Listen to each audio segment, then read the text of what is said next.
vamos a dar un poco de perspectiva a todo. Había mencionado Arturo la importancia del año 1492, donde pasaron tantas cosas. Tenemos la caída de Granada, con lo que Isabel y Fernando de Aragón recuperan el control de España. Tenemos la ascensión al papado de Alejandro VI, Rodrigo Borgia, el descubrimiento de América. Y bueno, vamos a hablar un poco primero, vamos a ver un poco de Isabel la Católica y la caída de Granada y qué es lo que todo eso implicó y cómo es que sucedió. Vamos a ver una parte sustancial del documental, no todo porque no, es algo largo. Yo ya lo vi en preparación de esto. Pero para que tengamos una idea del poder de esta mujer que realmente fue tan determinante en el cambio del destino de Europa como lo fue Elizabeth primera. Básicamente a ella más que a Fernando se le debe el triunfo de la cruzada de liberación de España. Vamos a ver un poco sobre ella. At the close of the 15th century, Fernando II, King of Aragon, and his wife, Isabel, Queen of Castile and Leon, waged a decades-long war to subdue the final Muslim portion of Spain, the Emirate of Granada. For Queen Isabel, this was a deeply meaningful crusade. Her ancestor, Saint Fernando, King of Castile and Leon, had conducted a grand campaign to subdue Córdoba and Sevilla. Now, Isabel saw herself as completing his work, bringing the territory of Granada for the first time in 8 centuries under Christian rule. The king and queen Isabel, Queen of Castile and Leon, waged a decades-long war to subdue the final Muslim portion of Spain, the Emirate of Granada. For Queen Isabel, this was a deeply meaningful crusade. Her ancestor, Saint Fernando, King of Castile and Leon, had conducted a grand campaign to subdue Córdoba and Sevilla. Now, Isabel saw herself as completing his work, bringing the territory of Granada for the first time in 8 centuries under Christian rule. The king and queen began their crusade in 1482. The Emirate of Granada, ruled by the Nasrid dynasty, was small but well situated in the mountainous southeast. To conquer Granada's well-defended cities would be a grueling and perilous task. From Rome, the Pope offered his support, declaring the campaign a crusade with spiritual merit. Within Granada itself, unity did not always prevail. Granada's ruler, the Emir Boabdil, had to contend with rebellious factions and even his own family members. However, the threat from Aragon and... Aquí el autotraductor tradujo Boabdil por Boabdil. Así que hay que recordar que es una traducción automática, entonces de vez en cuando se distorsionan los nombres, pero el nombre de es Boabdil, no Boabdil. And Castile did often forge a unity of purpose among Granada's Muslims, even when Boabdil's leadership proved less than decisive. Boabdil's greatest rival would be his own uncle, El Zagal, a courageous and competent military commander who inspired loyalty and bravery among the Muslim fighting men. By the late 1480s, Fernando and Isabel had made much progress, but El Zagal remained their greatest opponent in the crusade. While Boabdil ruled from Granada, El Zagal held the powerful coastal fortress of Almería, one of the key strongholds still in Muslim hands.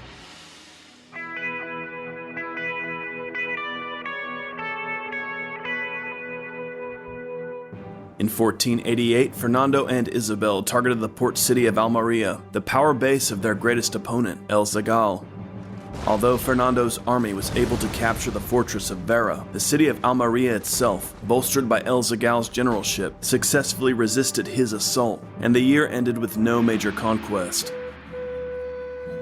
Meanwhile, Fernando and Isabel were coming to be recognized all across Europe. The Italian scholar Peter Martyr praised their rule and the prosperity and peace they'd brought to their people.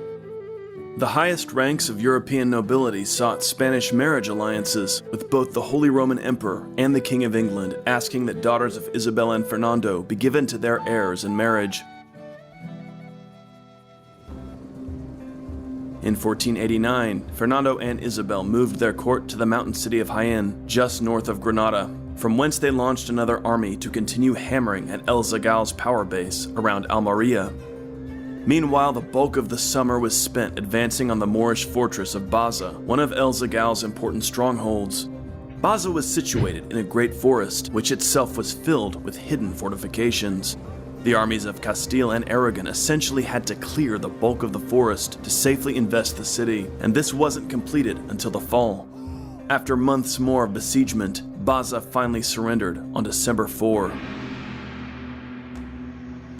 With Baza fallen, El Zagal was essentially penned into the coastal city of Almería. The stern old Moorish warrior had put all of his energy into defending Baza, and he recognized when he was beaten. He offered to surrender Almería. On December 23, 1489, the tall Moorish chieftain, clad all in black, received Fernando in the city, where he hailed him as king conqueror and relinquished control over Almería. As the city's chief mosque was converted to a cathedral, El Zagal boarded a ship and sailed for North Africa, where he ended his days. Throughout the Granada War, El Zagal had been Fernando and Isabel's greatest enemy and a courageous champion of the Muslims. Now his domain was conquered, and he himself was gone. There was nothing left to capture but Granada itself and her dependent fortresses.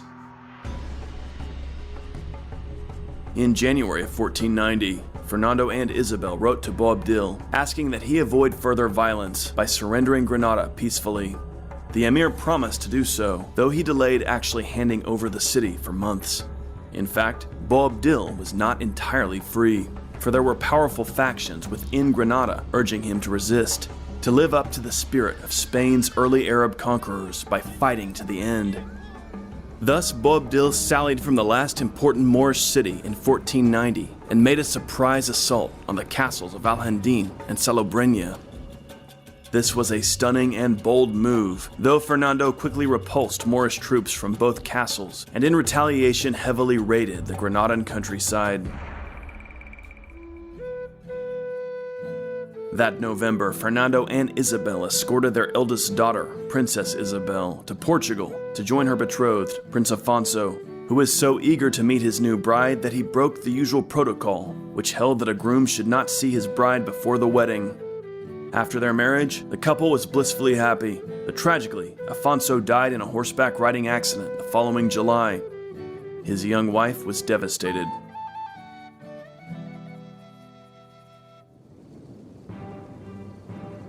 That tragedy still lay in the future in April 1491, when King Fernando and Queen Isabel, along with their son Prince Juan, and an army some 80,000 strong, larger than any in the history of the Reconquista, set out for Granada, intent on reducing that city once and for all. As the army set in for the siege, a permanent military base, Santa Fe, was built near Granada, and the Duke of Cadiz defeated the Moors in a skirmish outside the city. However, in August, news arrived of the death of Princess Isabel's husband, Prince Afonso of Portugal, and the news devastated the royal family. That same month, Princess Isabel rejoined her family at Santa Fe, inconsolable in her sorrow, insisting that she would never remarry and would wear only coarse wool for the rest of her life. Queen Isabel, always close to her eldest daughter, was deeply distressed by her child's sorrow, but as ever maintained a serene bearing, never showing her sadness. She believed that it was absolutely necessary that she maintain poise for the good of the army's morale.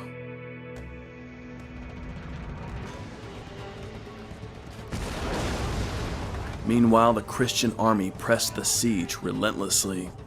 By September, it was clear that Granada could not hold out much longer. Boabdil insisted to the Catholic monarchs that he intended to surrender, but that he needed time to accustom his people to the notion, for Granada was still filled with brave warriors who wanted to fight to the end. Boabdil asked the king and queen's representative, the knight Gonzalo of Cordoba, for 6 months until Granada was handed over. Isabel and Fernando absolutely refused to this. Finally, by November, Boabdil realized he could hold out no longer. With snow beginning to dust the Sierra Nevada, Boabdil agreed to surrender at the close of January 1492. The Muslims of Granada would be granted the right to practice their religion and live in the city unmolested, or they could vacate Granada for Africa. Once he'd come to terms with the Catholic king and queen, Boabdil found his position in Granada untenable. The enraged bellicose Moorish faction was plotting against his life. He wrote again to Isabel and Fernando, asking that he be allowed to abdicate on January 2nd, and that a contingent of Christian soldiers enter the city the night before to guard his own life. Fernando and Isabel agreed to this.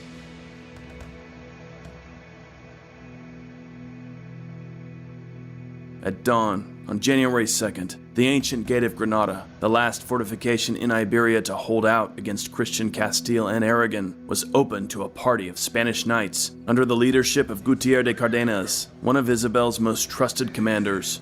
Boabdil himself met them, placing in Gutierre's hand a document in which he formally renounced the city. Gutierre's first act was to have an altar raised in the middle of the Alhambra, where a priest in his company at once said Mass. Gutierre's men took possession of the Alhambra. 3 cannon shots were fired, announcing that Granada was in Christian hands. Now, the whole of the Christian army marched out of the camp at Santa Fe toward Granada. By 3 o'clock, they arrived, the king and the queen at their head. They and their nobles were garbed in their finest attire, jewels, silks, and brocade cloth, with the soldiers' armor and weapons brightly polished. Fernando rode ahead, Isabel behind him with their children. Boabdil stepped forward and passed the keys to the city into Fernando's hands, then submitted himself before the King of Aragon. Fernando passed the keys to Isabel, who handed them to Prince Juan, who passed them to the Count of Tendilla, the man selected by the king and queen to govern Granada. Hernando de Talavera, Isabel's confessor, was named the city's bishop. The royal family now rode into Granada, followed by the whole of the army. They were greeted by a procession of Christians, former prisoners in Granada, now freed by Isabel and Fernando. Isabel received the Christians with great joy, then had them immediately led to Santa Fe, where they were fed and bestowed with gifts. Hernando de Talavera climbed to the Alhambra's high tower, where he raised a cross and cried out, Ave Cruz, spes unica, hail to the cross, our only hope. Next, the king and queen's banner, along with the flag of Santiago, were raised over the citadel. Trumpets blasted, cannons fired, and the Christians spread throughout the city, singing joyously. Meanwhile, Granada's Moorish population watched in quiet silence and horror as their city, the last city of Al-Andalus, passed into Christian power. For both sides, it was a moment of profound emotion.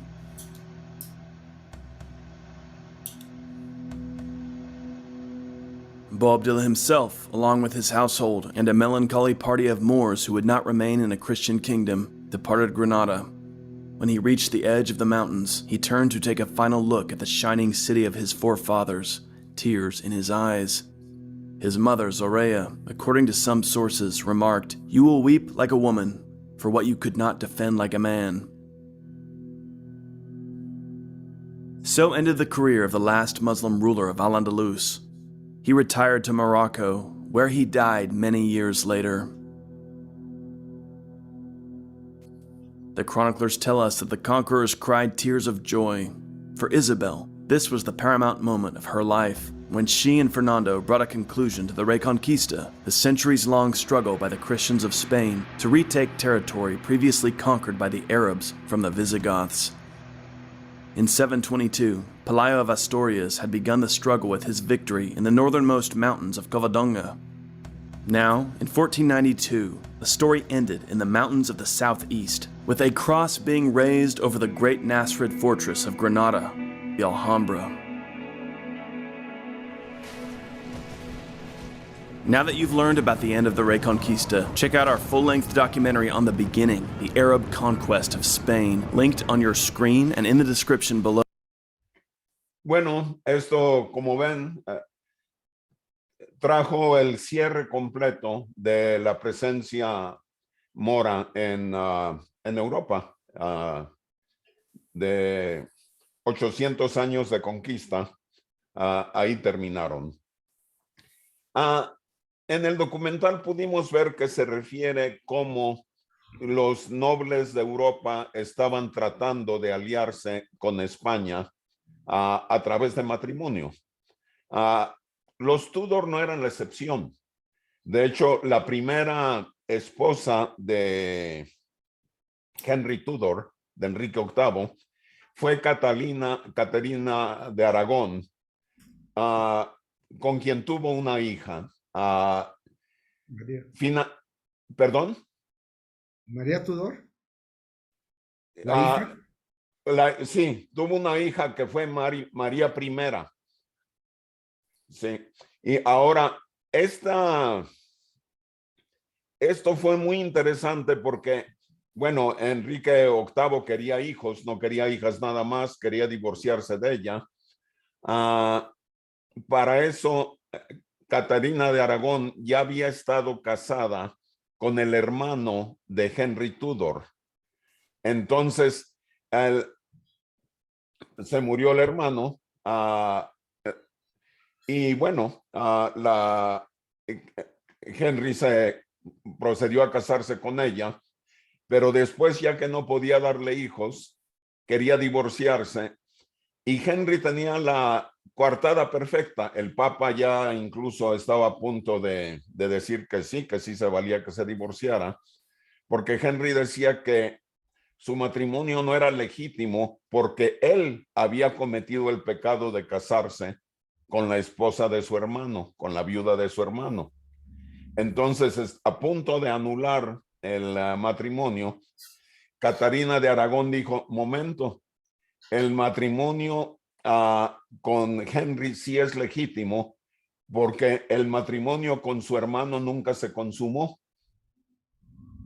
Entonces, ahí fue cuando el Papa dijo: bueno, siempre no, no te damos el divorcio. Y ese detalle tan pequeño fue el que eventualmente causó el rompimiento de Enrique VIII con el papado. Aquí cabe la pregunta: ¿qué hubiera pasado si eso hubiera sucedido, si no hubiera tenido Enrique VIII la reacción tan fuerte que tuvo hacia el catolicismo eventualmente? Son de esas preguntas que nunca podremos contestar. Aquí abajo hay otro documental, no lo vamos a ver, recomiendo que lo vean, por supuesto, sobre el compromiso de Caterina de Aragón. Es una parte de una película, es un episodio de una serie. Es interesante. El otro gran personaje del lado católico, tenemos a Rodrigo Borgia, a Alejandro VI, que es muy paradójica su vida. Era un hombre que amaba absolutamente a sus hijos y de hecho dicen que era el mejor padre que se podía tener. Y quería que ellos ascendieran y tuvieran un legado de poder bastante fuerte, por lo que se los llevó a vivir con él contra la costumbre. Prácticamente se los quitó a su amante, a Vanosa Catanei, y se fueron a vivir con él para que les diera directamente la educación que los habría de llevar a donde los llevó, a sus hijos Juan, Lucrecia y César Borgia. Los tres aprendieron bastante bien del padre muchas cosas. Vamos a ver un poco nada más de la documental que recomiendo lo vean también por su parte, de los Médicis.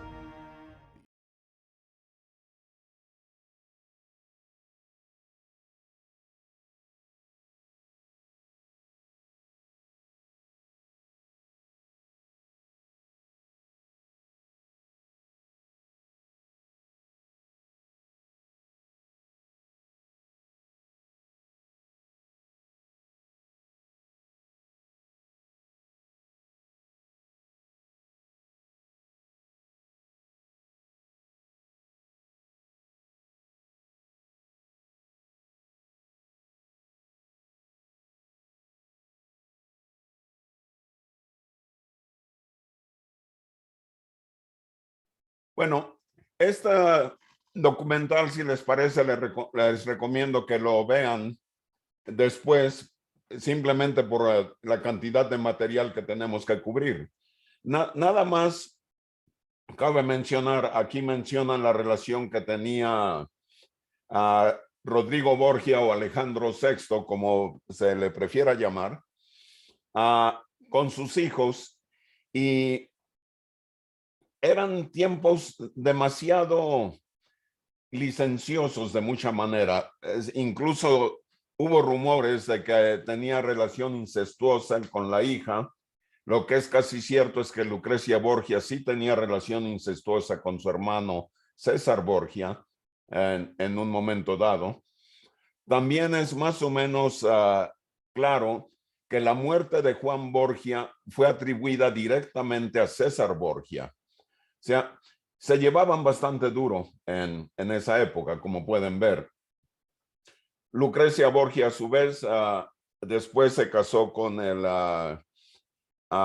era conde o marqués de este, que era inmensamente rico, construyó el palacio de este en Italia, y mientras estaba casada con él, era amante de uno de los grandes literatos de Italia, de Pietro Bembo. La palabra Bembo en español posiblemente se refiera a Pietro Bembo, porque era una persona de una inteligencia enorme, poeta, escribía mucho sobre el lenguaje italiano en particular, pero estaba totalmente en contra de cualquier acción militar. Le sacaba la vuelta y era poco usual. En ese tiempo, si eras un buen ciudadano, tenías que manejar muy bien la espada y estar dispuesto a la guerra, al conflicto. Bembo siempre le sacó la vuelta a eso. Entonces, posiblemente por eso la palabra se pasó después al español con un tono ligeramente derogatorio. En fin, eso es del lado de los Borgias. Ahora, hay una perspectiva interesante del lado de los ingleses acerca de la relación de los católicos, que la podemos ver de nuevo a través de uno de los documentales de Januszak, que habla sobre los Tudors a través del pintor Hopline. De nuevo, este documental es sumamente interesante. Vamos a ver el principio y un poco del final, nada más. Les recomiendo verlo completo porque, bueno, es por el mismo crítico. Y el final de este revela la profundidad de la crítica de arte que hace Januszak en general cuando describe una obra de arte más adelante. Vamos a ver un poco de esto. So this must go right there. Must be there. And this will be the last one here. Oh, no.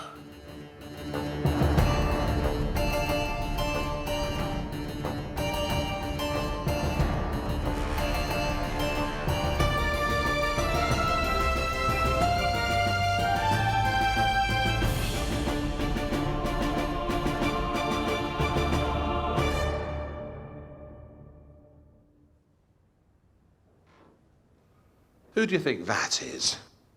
I'll give you a clue. It's a famous English king. So who is it? Come on, no Googling. Who is this stern and bony monarch?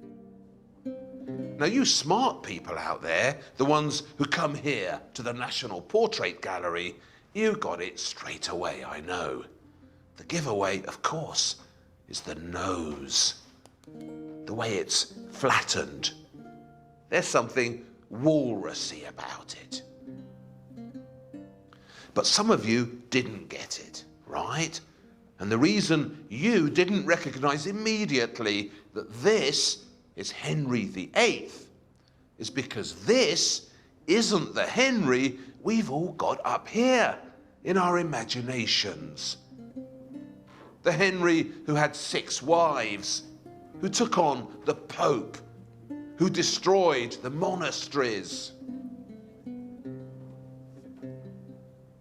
That Henry didn't look like this. He looked like this. Now that's what you call Henry VIII. Look at the way he stands, like a Tudor gunslinger at Ye OK Corral. The mighty torso, the sheer width of the man. This is a king who could change history.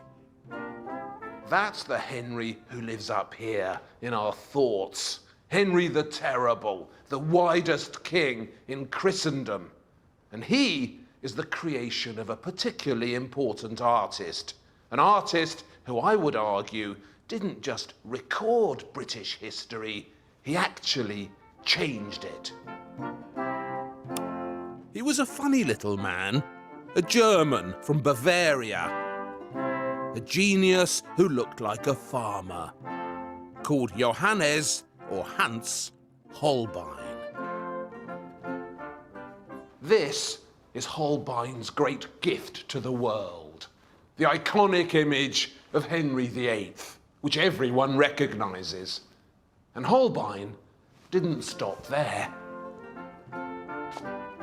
How do we know what Sir Thomas More, that conscienceful man for all seasons who stood up to Henry, looked like?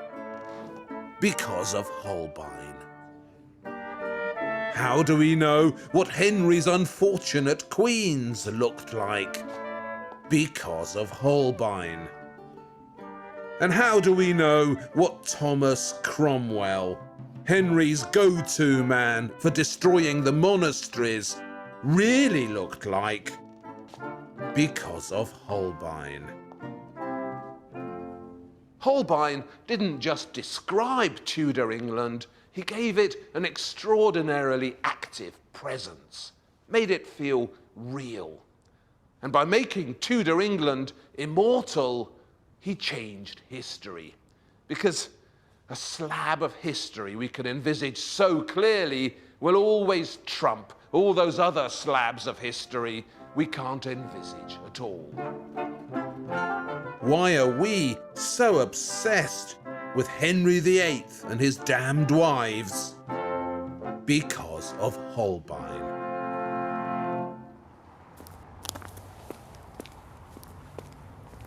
Holbein was from here, Augsburg in Bavaria, where he was born in 1497.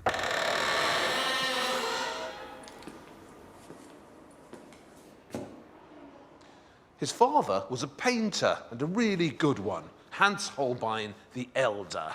He painted religious pictures. This is one of his.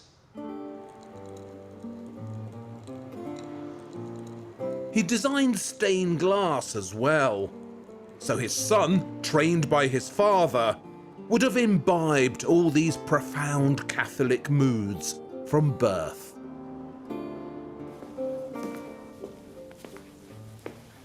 Here at the museum in Augsburg, they've got one of Holbein the Elder's finest pictures.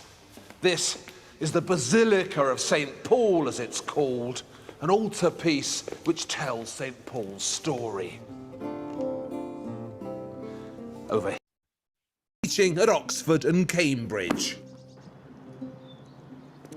And in 1526, Bueno, aquí de nuevo estoy brincándome partes que les recomiendo vean después todo el documental completo que está en el sitio de internet en rubenjuarez.com. Y me estoy brincando partes nada más para de nuevo abreviar un poco, pero aquí es importante mencionar, ya que lo mencionó Januszak, el rol de Tomás Moro y cómo fue realmente lo que pasó alrededor de Tomás Moro importante. Era católico, entonces él estuvo siempre opuesto a los divorcios de de Enrique VIII, hasta que, bueno, perdió la cabeza por oponerlo. Pero Tomás Moro, además de ser un consejero muy valioso para la corte, hasta que dejó de serlo, fue un escritor muy interesante. La palabra utopía se la debemos a él. Escribió Tomás Moro su libro famoso, Utopía, donde habla de una isla donde viven todos, el oro se usaba nada más para comerciar con el exterior, vivían en una especie de comunismo muy idealizado, donde compartían todo, etcétera. Entonces, es un libro de Tomás Moro que vale la pena leerlo. En lo personal no lo he leído. Conozco el contenido de él a través de Bertrand Russell, quien hace una descripción bastante amplia y buena de la utopía de Moro en su historia de la filosofía de Occidente, que vale la pena. La historia de la filosofía de Occidente de Russell es, bueno, para mí en lo personal es un libro de cabecera que ya lo terminé de leer prácticamente. Me quedan, no sé, unas 100, 200 páginas cuando mucho. Es un libro de proporciones bíblicas que les recomiendo verlo. Y ahí tiene una descripción bastante interesante de la utopía de Moro. Otros de los personajes que habla Januszak es de Cromwell, que tuvo un rol fundamental en la destrucción de los monasterios. De eso se habla, bueno, se habla bastante y se habla desde distintos enfoques. Enrique VIII decidió que, bueno, la mejor manera de combatir el catolicismo, vámonos a destruir las raíces. Entonces tuvo una campaña de destrucción de monasterios en Inglaterra que fue brutal, realmente. Los destruyó los monasterios, los monjes, los que sobrevivieron, pues se quedaron sin trabajo a irse a otro lugar. Y bueno, así sucedió. Januszak aquí en el documental habla de esa destrucción de los monasterios de manera bastante, es muy crítico de Holbein, Cromwell. armed with a letter of introduction from Erasmus, set off looking for work to England. Bueno, aquí está When he gets here describiendo to la England, llegada de he's- Holbein a Inglaterra. He's made them into a holy family, hasn't he?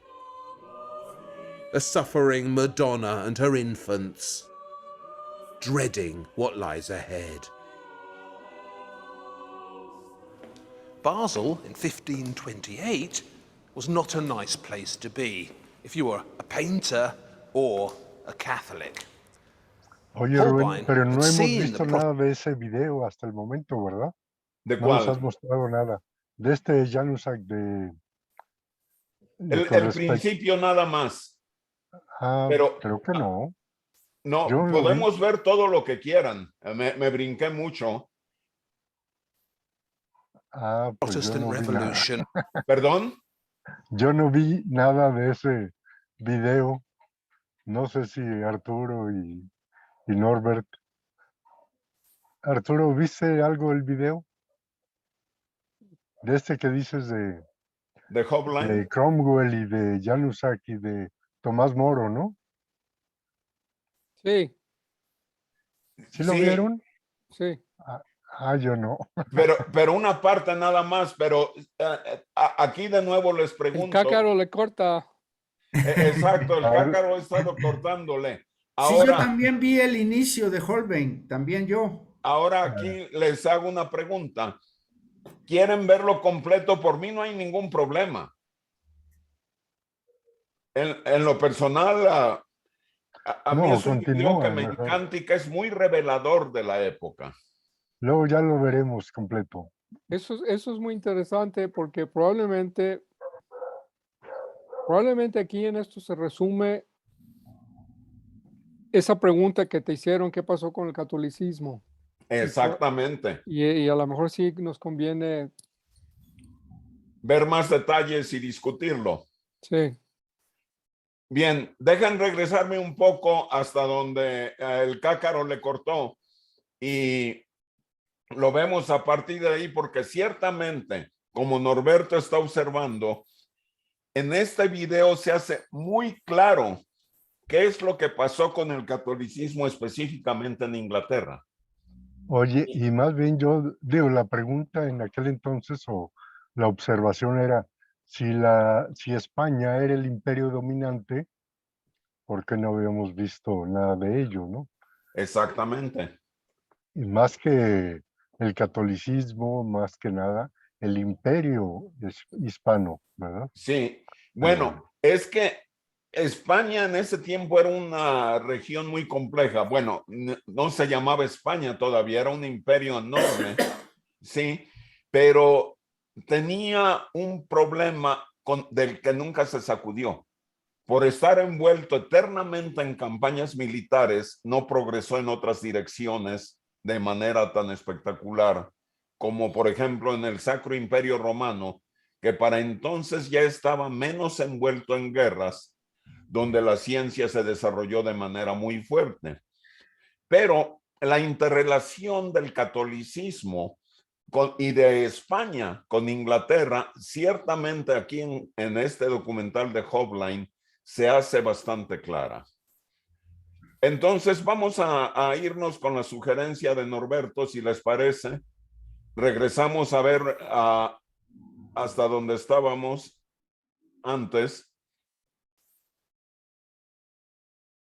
Oye, Holbein ahora, painted. pues obviamente ya entrado el Renacimiento, también le toca a la Nueva España, ¿no?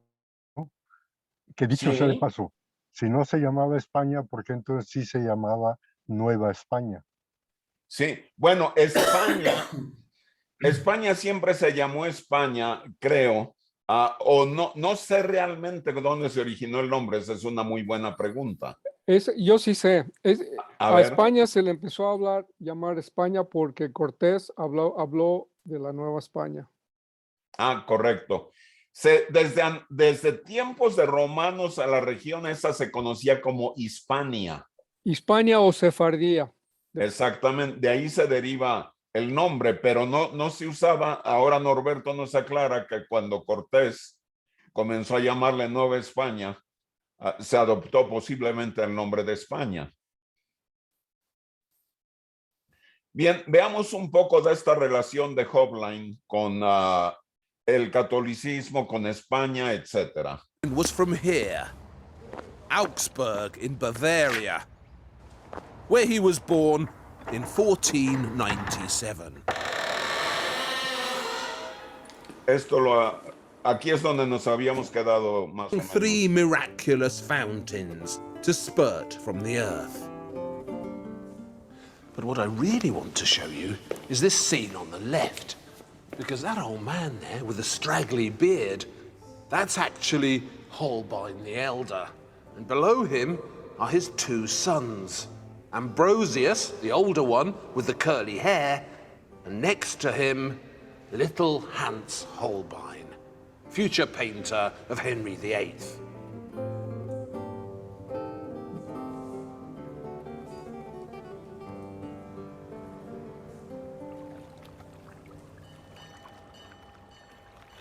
So the dad trains the son to be a painter.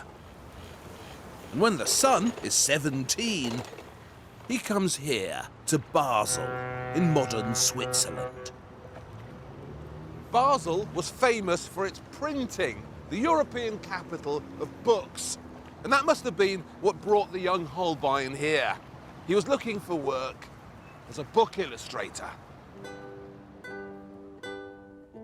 Basel's greatest printer was a man called Johann Froben. Froben was both a publisher and a scholar, so he was adventurous and informed, and Holbein was soon working for him. Froben produced lots of important books, but he's particularly well known for publishing the work of that celebrated Dutch naysayer, Erasmus of Rotterdam. And yes, Holbein painted Erasmus too, tucked up for winter in his study, busily writing.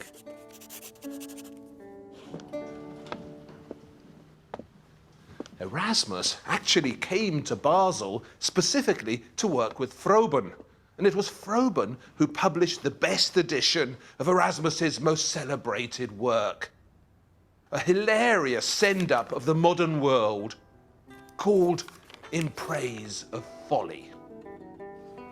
Just about everyone gets a kicking in Praise of Folly. Young people, women, gamblers. But Erasmus comes down particularly hard on the clergy, the priests, the bishops, and the friars. Holbein was just 17 when he got hold of a copy of In Praise of Folly, and in the margins, he drew all these funny little drawings. It's like something a naughty schoolboy might do. Draw all over a famous book. This chap here is walking along the road when he sees a beautiful woman. And he's so busy staring at her, he steps into a basket of eggs. Ah.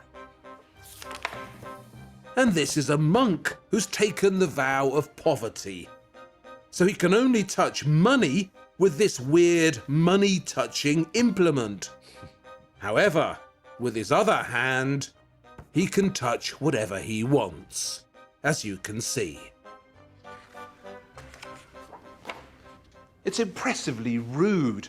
How can a 17-year-old boy know this much already about sex, greed, human stupidity? The Holbein who emerges here is an instinctive subversive, a mickey-taker who sides with Erasmus to poke fun at the world around him. So a good question is, where did it all go? Did Holbein suppress all this precocious knowledge of the dark workings of men? Or did it sometimes poke out and reveal itself? When you're as talented as this, when you've got this much speed and inventiveness in your fingers, people quickly notice.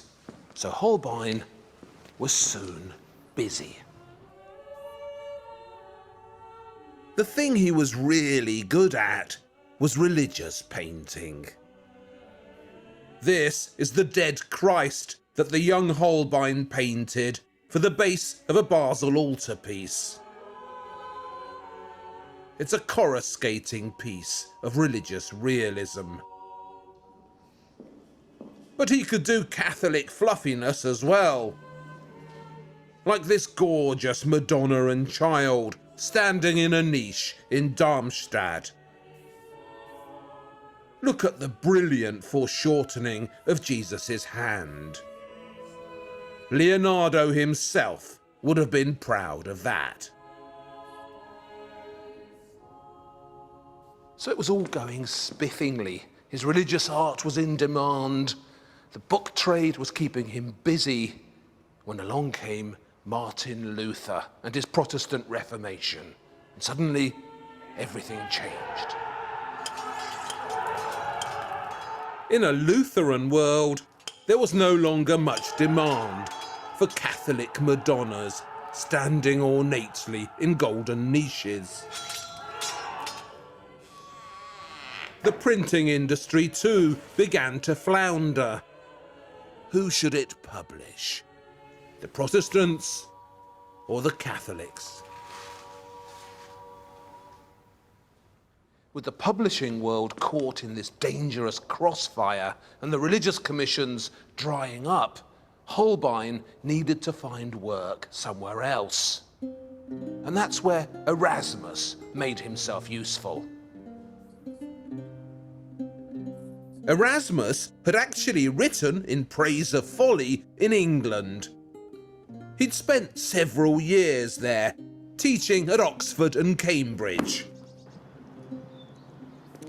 And in 1526, Holbein, armed with a letter of introduction from Erasmus, set off looking for work to England. When he gets here to England, he's in his late 20s. So he's still a young artist, but already very experienced. The unexpected thing, though, about Holbein's arrival in Henry VIII's England is that the one thing he didn't have much experience of was painting portraits. In Basel, Holbein had been known chiefly as a religious artist. He'd painted one or two portraits, yes, and they were really good, but they were exceptions in his output. England, though, had never had much of an appetite for Madonnas and Christs. That kind of thing was best left to the Italians.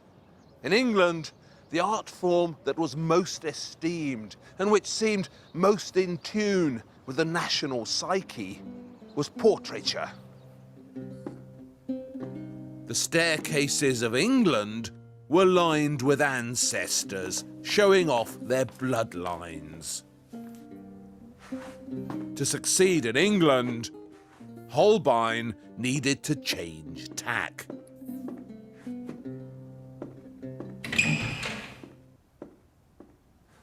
Erasmus had given him an introduction to one of the most influential men at the court. Writer, statesman, theologian, and, as it later transpired, Catholic martyr, Sir Thomas More. Holbein seems to have spent most of his first year in England living in More's house in Chelsea.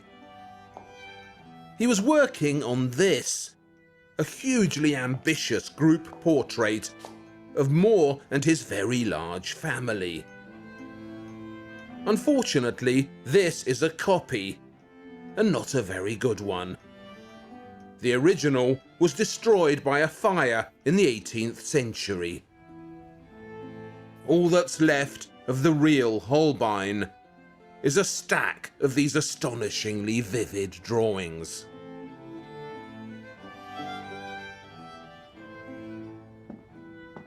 Oh, and there is something else, of course. This.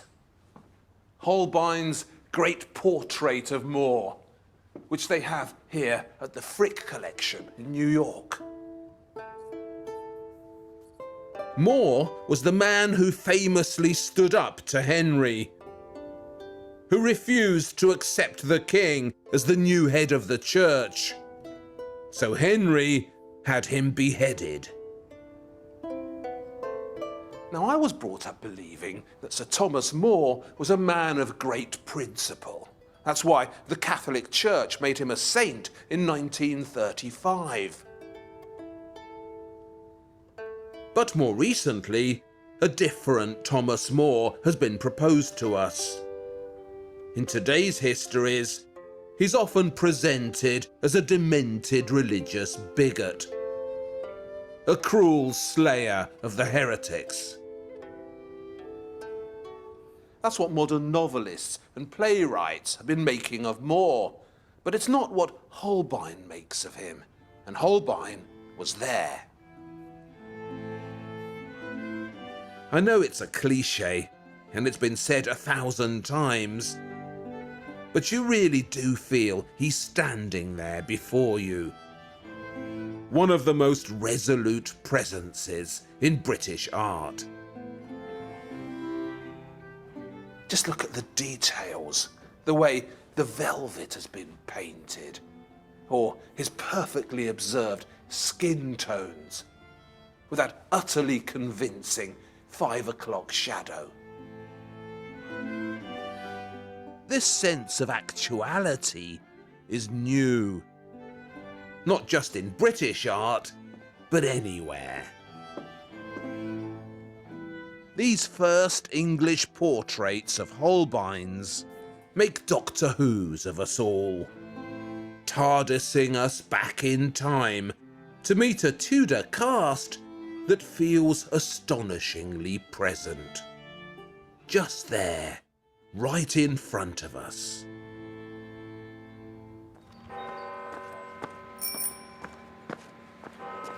Holbein's first visit to England lasted just 2 years before the fates conspired to bring him home to Basel. He was busy enough, that wasn't the issue, but as a citizen of Basel, he could only leave the city for a short time, or he'd lose his citizenship. So in 1528, he had to come back. It was probably now that he painted his wife and children. He'd had to leave them behind when he left for England. And, as you can see, he's made them into a holy family, hasn't he? A suffering Madonna and her infants, dreading what lies ahead. Basel in 1528 was not a nice place to be if you were a painter or a Catholic. Holbein had seen the Protestant Revolution arriving in Basel. It was one of the reasons he'd left for England.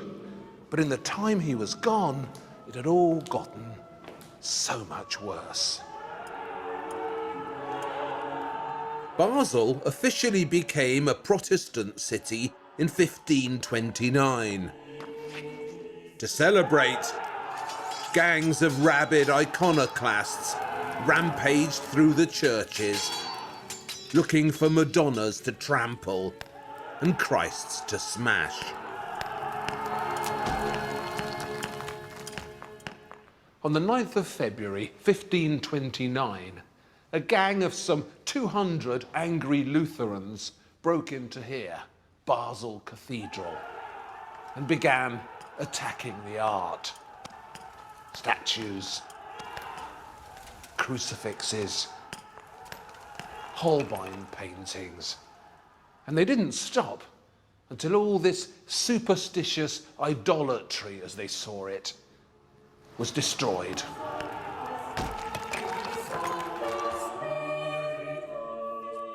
There's no official record of Holbein's own religious views. Not surprisingly, he kept them to himself. But he was born a Catholic in very Catholic Bavaria.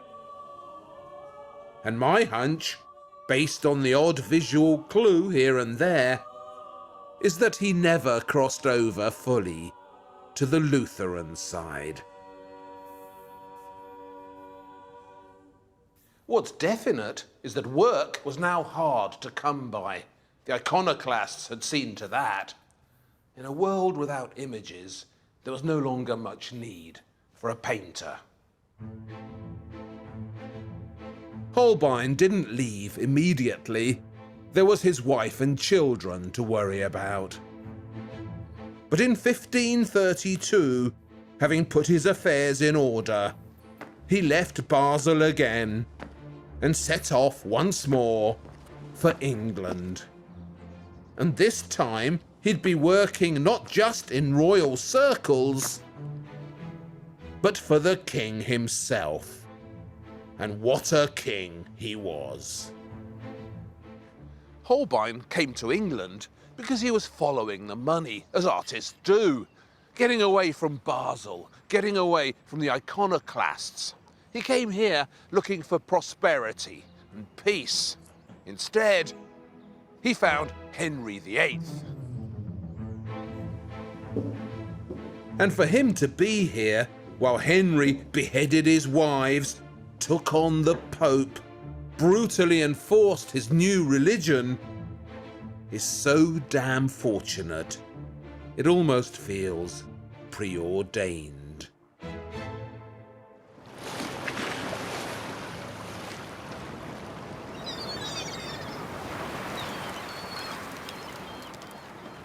Holbein didn't begin working for the king as soon as he returned to London.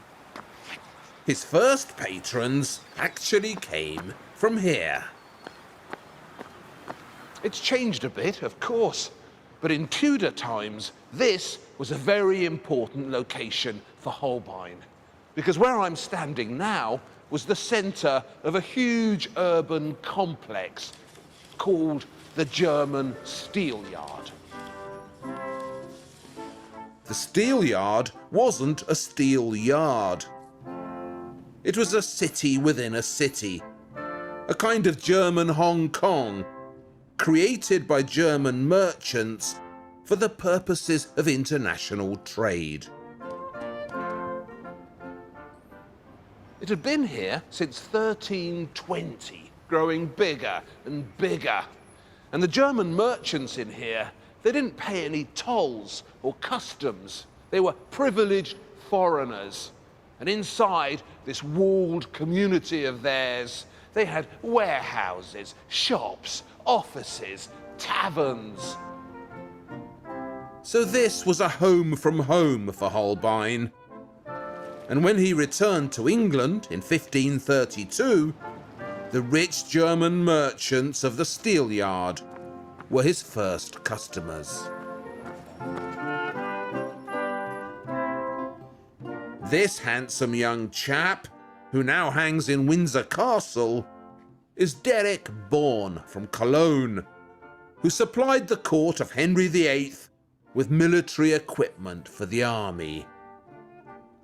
In Holbein's time, just like today, if you wanted precision, quality, and Vorsprung durch Technik, you bought German.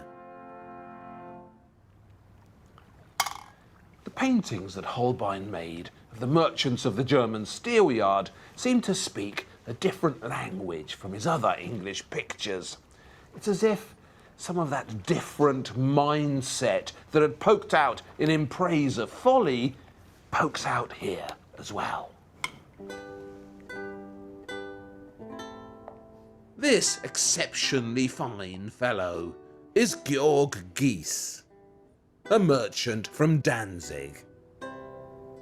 He's sitting in his office in the German Steelyard, surrounded by the accoutrements of his trade. His pens, his documents, the box in which he keeps his money.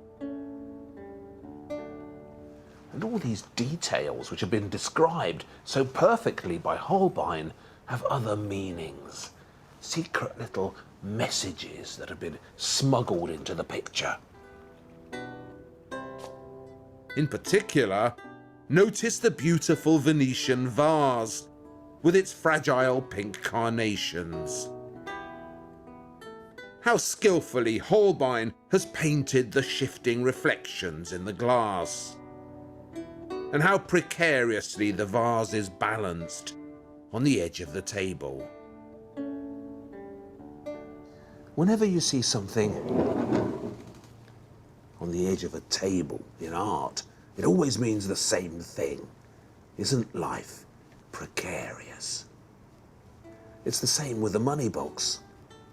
How easily George Gies's stash of cash could topple and fall.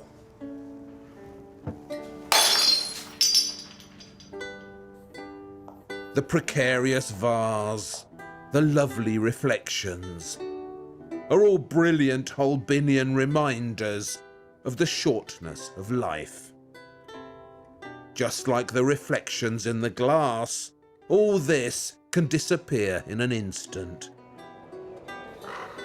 It's a message that's always relevant, but it was particularly relevant in the shifting, fracturing England of Henry VIII.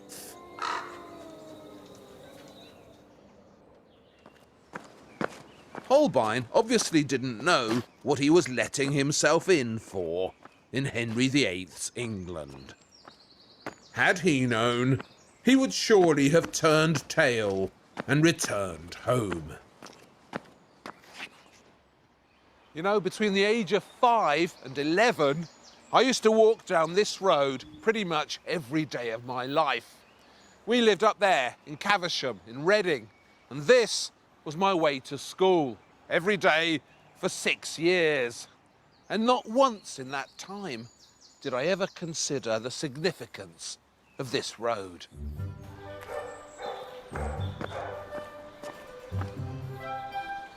My school was down here, down the alley. I used to love walking down here.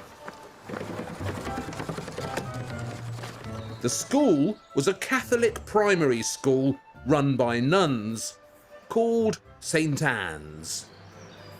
A nice, friendly, ordinary school next door to a church. The church was also called St. Anne's, and back then I didn't know what had actually happened here in Holbein's time, but I do now. St. Anne's, Caversham had a famous statue in it. She was called Our Lady of Caversham, and she was said to have miraculous powers. The shrine of Our Lady of Caversham was one of the most visited locations in Tudor England.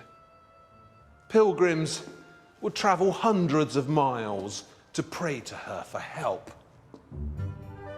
One of them was the rightful Queen of England, Catherine of Aragon, who came here to Caversham on the 17th of July, 1532, to pray for her husband, Henry VIII. It was the Queen's final plea to her God, begging him to intervene and stop Henry from divorcing her and marrying Anne Boleyn. Of course, it didn't work. Henry went ahead with his divorce. He married Anne Boleyn and made himself the supreme. Aquí una aclaración en la traducción de nuevo donde dice Berlín se refiere a Ana Bolena. Anne Boleyn. Head of a new English church.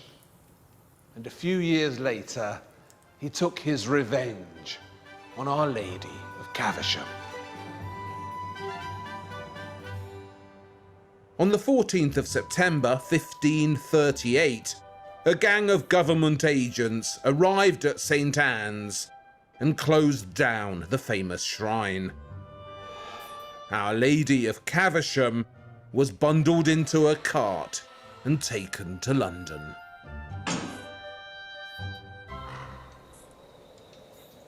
The gold and the silver in which the statue was covered was stripped off and sent to the king.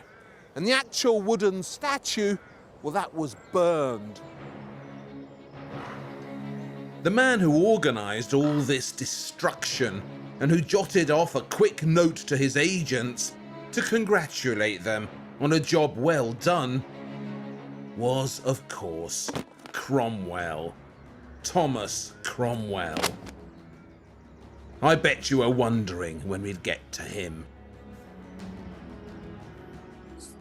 Now, when I was at school, Cromwell was recognised by everyone as a terrible man. Henry VIII's enforcer, the destroyer of the monasteries. In recent years, though, there's been this big reassessment. And the modern image of him, the one you find today in plays and books, is of a decent and brilliant man who's trapped in a difficult situation. Cromwell, we're now told, was an early civil servant who channeled power away from the monarchy and who invented the modern bureaucratic state. These days, we're encouraged to see Thomas Cromwell as a good guy. But in this film, I'm not going to do that for two important reasons. This is one of them. What Cromwell did to Our Lady of Caversham, the ruination he visited upon England's artistic past, is unforgivable. And the second reason for not whitewashing Thomas Cromwell is this: Holbein's portrait of him. Just look at him. What a hard and charmless presence. Those piggy eyes, that blank expression. Cromwell is surely the least attractive sitter in the whole of Holbein's art. This was painted at the outset of Cromwell's campaign against the monasteries in 1533. It shows him in his office with his quills and his documents, inventing the modern bureaucratic state. Aquí de nuevo un error garrafal en la traducción automática, donde dice se ve con sus codornices, interpretan quills, que quiere decir plumas, lo confunden con la palabra quail, que quiere decir codorniz. Y bueno, son los problemas de las traducciones automáticas. According to various conspiratorial whispers doing the rounds, Cromwell actually used Holbein to spy on the German community in the Steelyard. That's how Holbein ended up working for the English court. It's certainly true that Cromwell had spies everywhere. But is Holbein really thanking him for his assistance in this grim portrayal? Was he really the good guy? And was Thomas More over here really the bad guy? Fortunately, because of Holbein, who was actually there, who knew them both, who happened to be the greatest portraitist of his times, here at the Frick Collection in New York, we're in a perfect position to decide. So, who is the goodie here and who's the baddie? Where Holbein stands on the matter is surely pretty obvious.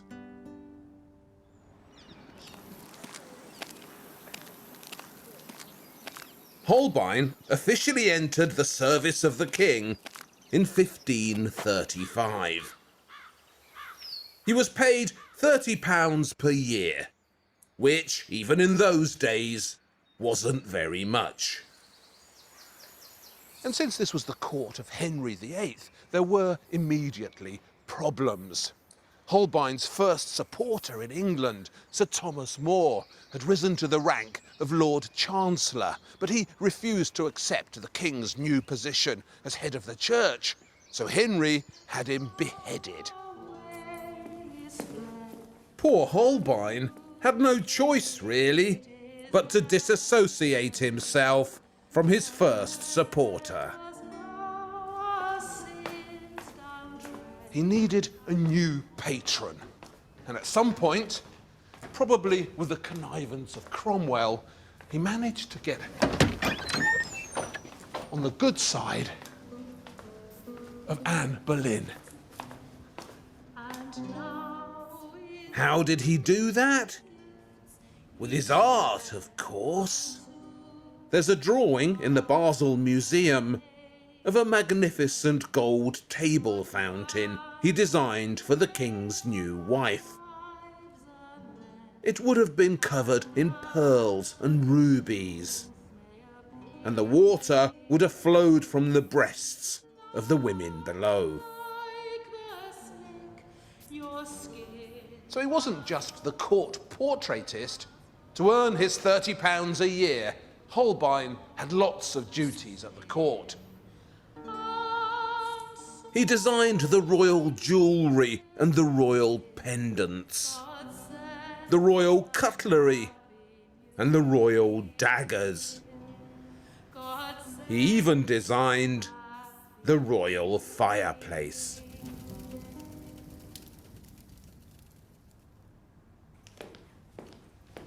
But his chief duty, the one we all know him for today, was to invent a look for Henry VIII that was instantly recognizable. Henry needed portraits of himself to hand out to passing dignitaries, people he was trying to impress. So this wasn't portraiture as a record of how he actually looked. This was portraiture as a weapon of propaganda. Holbein painted Henry on various occasions. Henry VIII, the extra-wide monarch, ruler of all he surveys. They're splendid, of course, jewel-like and perfect. But they're not exactly revealing, are they? This is the most celebrated of them. Henry in the classic Henry pose. And this is actually a cartoon or preparatory drawing for a life-sized mural that Holbein painted in Whitehall Palace. There's a copy of it in Hampton Court. Henry and his parents welcoming visitors to his privy chamber. Imagine walking into a room and being confronted by this lot. Life-sized. The actual painting, the Holbein mural, was destroyed by a fire in the 17th century. There's just this drawing left. But one thing you do get from this is a sense of scale. Look how big the king is. Holbein was no longer in the business of telling the truth. Instead, he's invented a Henry VIII, so imposing and wide that no one dared argue with him. It was a task accomplished in the Mao Zedong manner, with constant repetition and huge exaggerations of scale.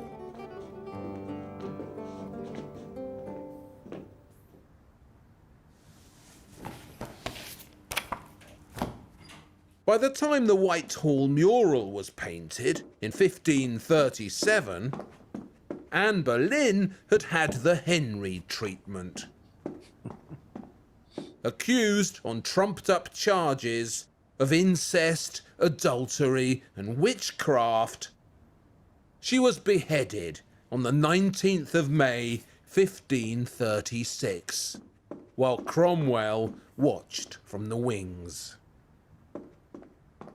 The next day, Henry was betrothed to one of her maids-in-waiting, the pale and placid Jane Seymour. Jane Seymour would actually be standing about here in the Whitehall mural, in the bit that's missing. But don't worry, we know exactly what she looked like because Holbein has also left us a portrait of her.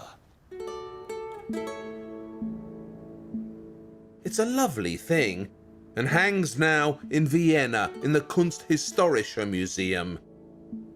But here too there's a distance, a lack of touchable humanity. A beautiful queen in beautiful clothes.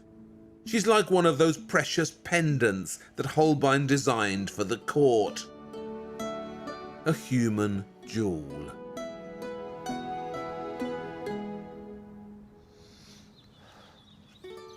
Jane Seymour didn't last long, just 1 year. Having given birth to the male heir that Henry craved so desperately, she died tragically from complications brought on by the royal birth. The son she bore, the future Edward VI, was also painted by Holbein in this fiercely frontal image. He's got Henry's cheeks, that's for sure. But his real face is hiding in the middle.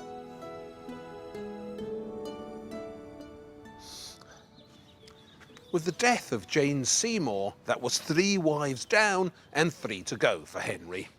But having run out of maids-in-waiting at court, he widened the search for wife number 4 by assembling a new list of the best European princesses. Poor Holbein found himself involved intimately in this hunt when he was sent across the Channel to paint portraits of Henry's prospective brides, so the king could choose the prettiest. Welcome to the Hans Holbein Dating Agency. The first princess, Christina of Denmark, was just 16 when Henry approached her. Christina was famously beautiful. Just how beautiful you can see immediately from Holbein's superb, full-length portrait of her. Although she was so young, Christina was already a widow, having been married briefly to the Duke of Mantua. That's why she's wearing black in Holbein's towering likeness. Apparently, Holbein had just one sitting with Christina in Brussels, which lasted 3 hours. But the drawing he produced in those 3 hours, with those lightning-fast fingers of his, was all he needed to paint this. It's his finest and most ambitious female portrait. Not surprisingly, Henry wanted immediately to marry Christina of Denmark. Who wouldn't? But Christina was lucky. She turned him down. So Holbein was sent back across the Channel to search further for prospective brides. And this time, it was a German princess, Anne of Cleves, who needed to be examined. Interestingly, Anne of Cleves was painted on paper, presumably so the picture could be rolled up more easily and taken back to England.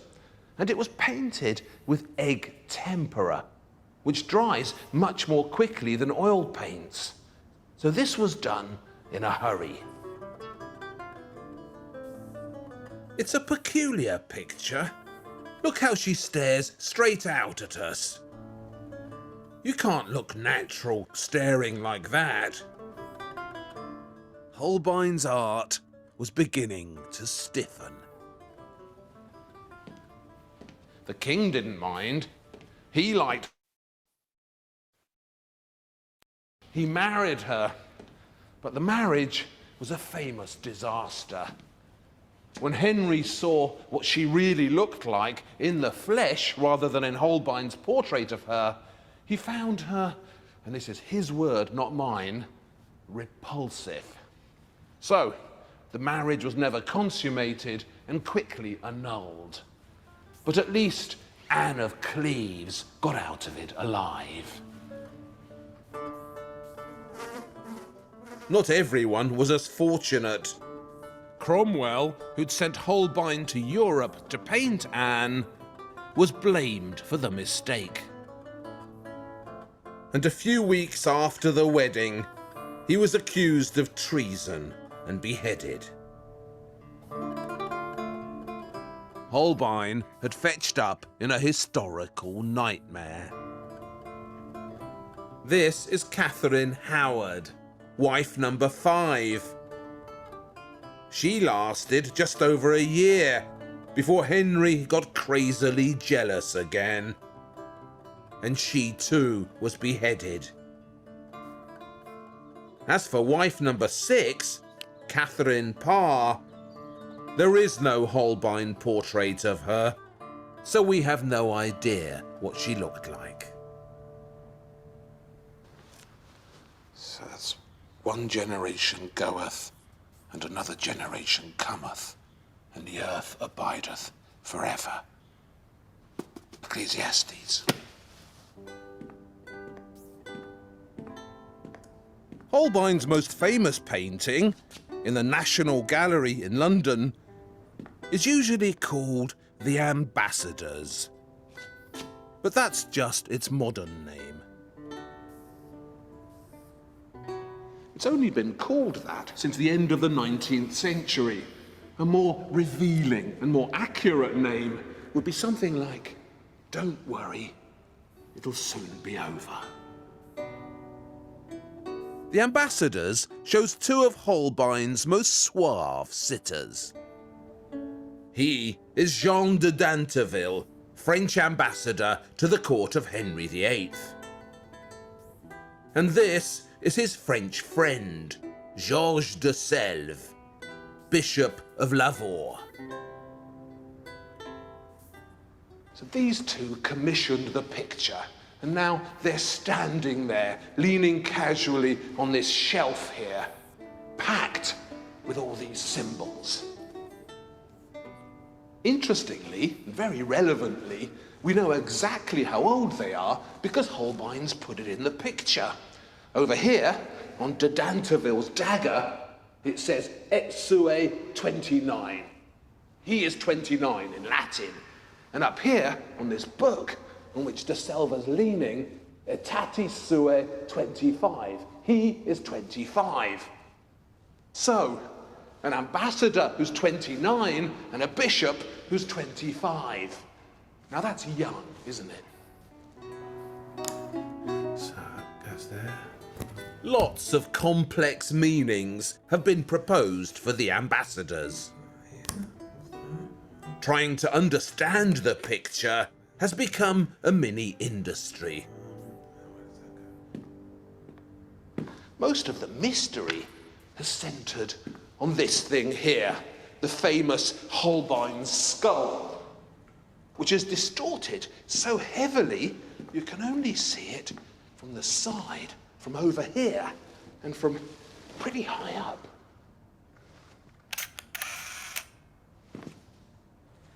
Why the skull is distorted is pretty obvious, as I'll be showing you in a moment. Why it's in the picture, what it's doing here, is more than obvious. It's completely unmissable. Here, I'll show you.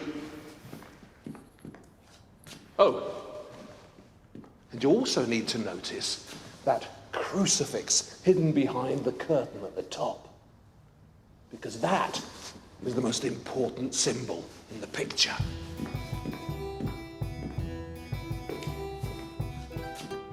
This is by Harman Steenweg, painted much later, but as you can see, it's got another skull in it. And this messy heap of objects, just like the ambassadors. It's what's called a vanitas picture. Vanitases appeared in Northern Renaissance art in the 15th century. Aquí de nuevo en la traducción no es claro. Ese tipo de pinturas les llaman vanitas o vanidades. Sí, es un tipo especial de arte donde se presentan las cosas transitorias, lo que llaman las vanidades, lo que explica él antes con los versos del Eclesiastes. This word vanitas comes from here, from the Bible and the book of Ecclesiastes. There's a wonderful doomy passage right at the beginning, which goes in Latin, vanitas vanitatum, omnia vanitas. Vanity of vanities. All is vanity. This, though, isn't about vanity in the modern sense. All those TV presenters looking at themselves in the mirror. This is biblical vanity, where nothing lasts forever. So what this picture's doing is reminding us all of the ultimate uselessness of life. And all this stuff in here, the flute, the books, that beautiful Japanese sword, all that is here today, gone tomorrow. because what awaits us all, where we're all heading, is here. You can see the same meaning in another famous picture at the National Gallery by Frans Hals. In the Frans Hals, the young man is looking at a skull because that's his future. However young you are, this is where it'll end. So, back at the Holbein, all this stuff here, the things on the shelves, are like the objects piled up in the Steenweg. Earthly goodies. Wonderful while you're here, useless when you're not.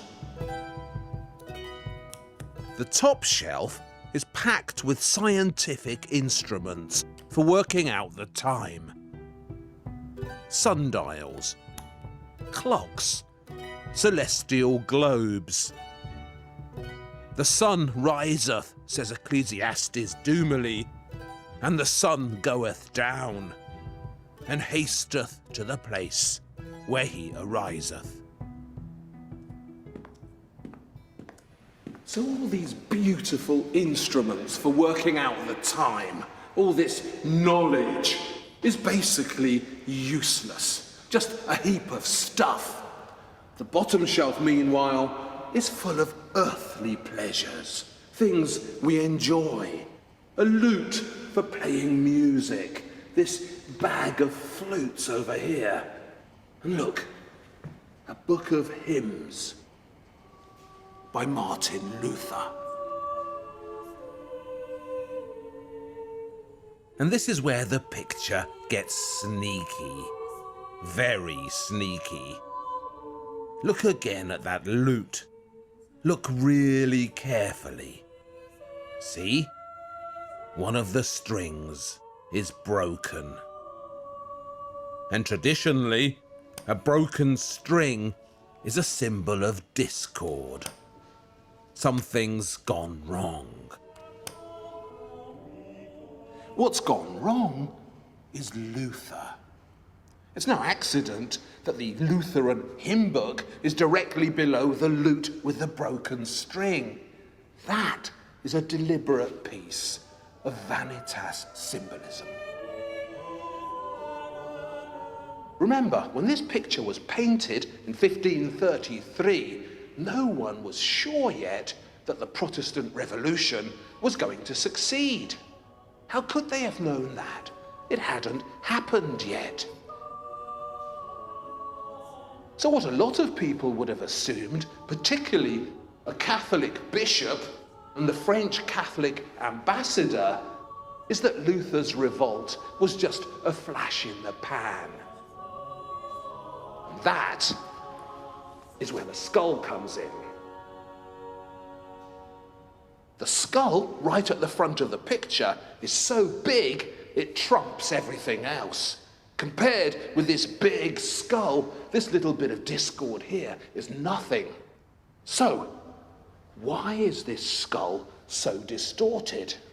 Ah, that's where it gets clever.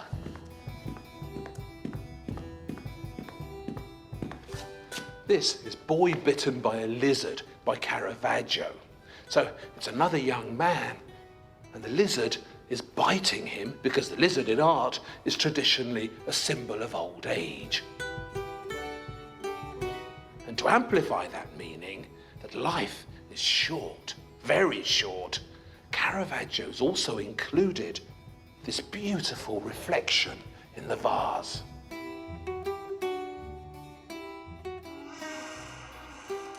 The reflection, like youth itself, will only last a moment. It's another vanitas symbol. So in the Holbein, the skull is like the reflection. It can only be seen for a moment, and only if you're over here. I reckon this must have been hanging in a room that you entered from the side, from over here. And when you looked over, you saw the skull, and that was a shock. But then, when you saw the picture from the front, the skull wasn't there anymore. It was gone, because the skull, death itself, is just another vanity.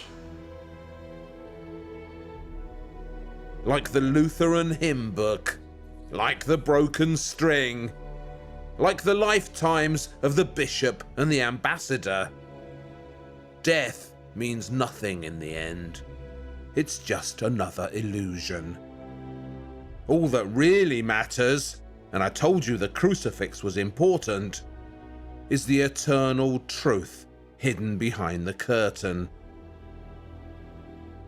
In this great and sneaky masterpiece, Holbein is reminding us that the world of Henry VIII, all that discord, all that death, is just like everything else. Here today, gone tomorrow.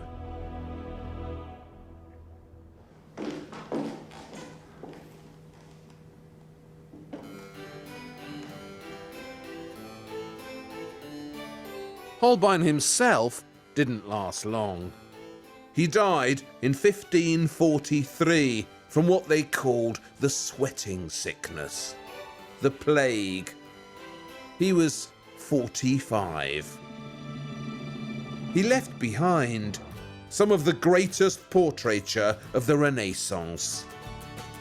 A Tudor cast so vivid you can feel their breath on your cheek.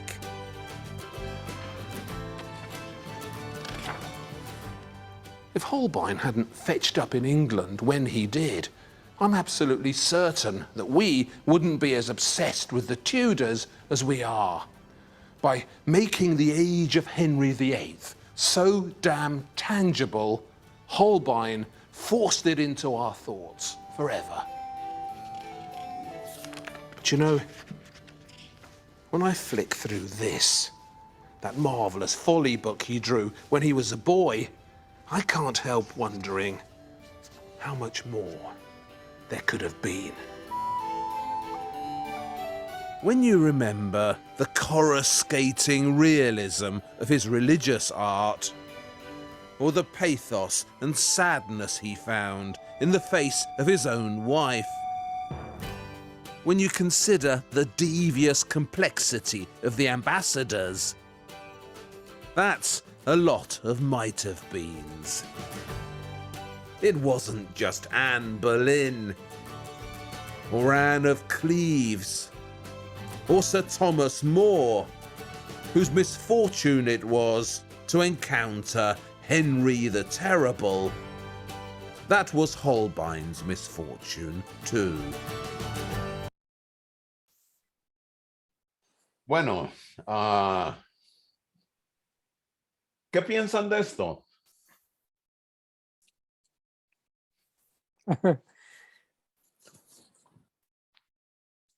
Interesante que casi centrado alrededor de un solo artista. Se resume esa pregunta, ¿y qué onda con el catolicismo en esta época, verdad? Exactamente. Es la primera vez que vi este documental hace ya más de un año, fue una revelación. Literalmente como que le pegan a uno en el lado de la cabeza con la mano extendida. Es un artista del Holbein. Yo, bueno, no había, en lo personal yo no lo conocía. Fui a la Galería Frick, habré visto definitivamente sus pinturas de Henry VIII. Obviamente son reconocibles en cualquier lugar, la de Tomás Moro, pero el poder comunicacional de este señor, para mí es este análisis que hizo al final de los embajadores, es una obra maestra de comunicación. Sí. Holbein, sin duda alguna, debe haber sido, si no el más brillante, uno de los más brillantes comunicadores del Renacimiento. creo yo que en ciencias de la comunicación no estudiar a Holbein es perderse de mucho. Es en la manera en que maneja el simbolismo de manera tan sutil y tan precisa. Es realmente, nos dice en parte cómo los pintores, los artistas eran de muchas maneras equiparables a los científicos. En comunicación, ciertamente, Holbein era un gran maestro en eso, independientemente de lo preciso y de lo hermoso de su trabajo artístico, de lo expresivo. Arturo, ¿qué impresión te causa esto? Mentes complejas en una era compleja. Sí.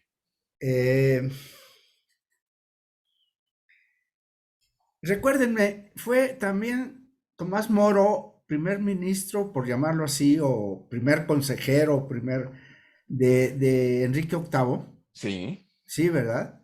Sí, Imagínense. era lo que lo ponía en la posición tan peligrosa que lo ponía. Era un hombre muy público, de muchas maneras, muy respetado por su conocimiento y su sabiduría, pero inamovible en sus convicciones religiosas. Entonces, a la hora que Enrique VIII decidió que iba a ser el jefe de la iglesia de Inglaterra, y Moro le dice, pero yo no te reconozco, bueno, está bien, yo te decapito, te corto la cabeza. Ahora, sí. Sí, continúa. Sí, y es lo que pasó. Dicen que a la hora de que le cortaron la cabeza tenía una barba larga, que a la hora de ponerse ahí, le dijo al verdugo, espérame un momento, déjeme quitar la barba del camino, porque mi barba nunca ofendió al rey, debe quedarse junto con la cabeza. Sí. Sí. Era un hombre de una entereza fenomenal y un poder intelectual enorme, enorme. Entonces, es por eso que el comentario al principio de hoy decíamos, ¿qué hubiera pasado si el mismo Enrique VIII hubiera entendido o los papas hubieran entendido la dinámica real del catolicismo en ese momento? La historia hubiera sido muy diferente, como Holbein lo dice. Hay muchas preguntas, hay muchas preguntas de qué hubiera pasado si esto hubiera sido diferente. Quienes no hayan, o quienes lo hayan leído, el elogio de la locura de Erasmo de Rotterdam, vale la pena volverlo a leer ahora, ya bajo la luz de Holbein, por un lado, y de su lugar preciso en la historia. Erasmo de Rotterdam era un escolar fenomenal. Era un hombre muy cultivado y bueno, fue profesor de Oxford, como vimos aquí en el documental este.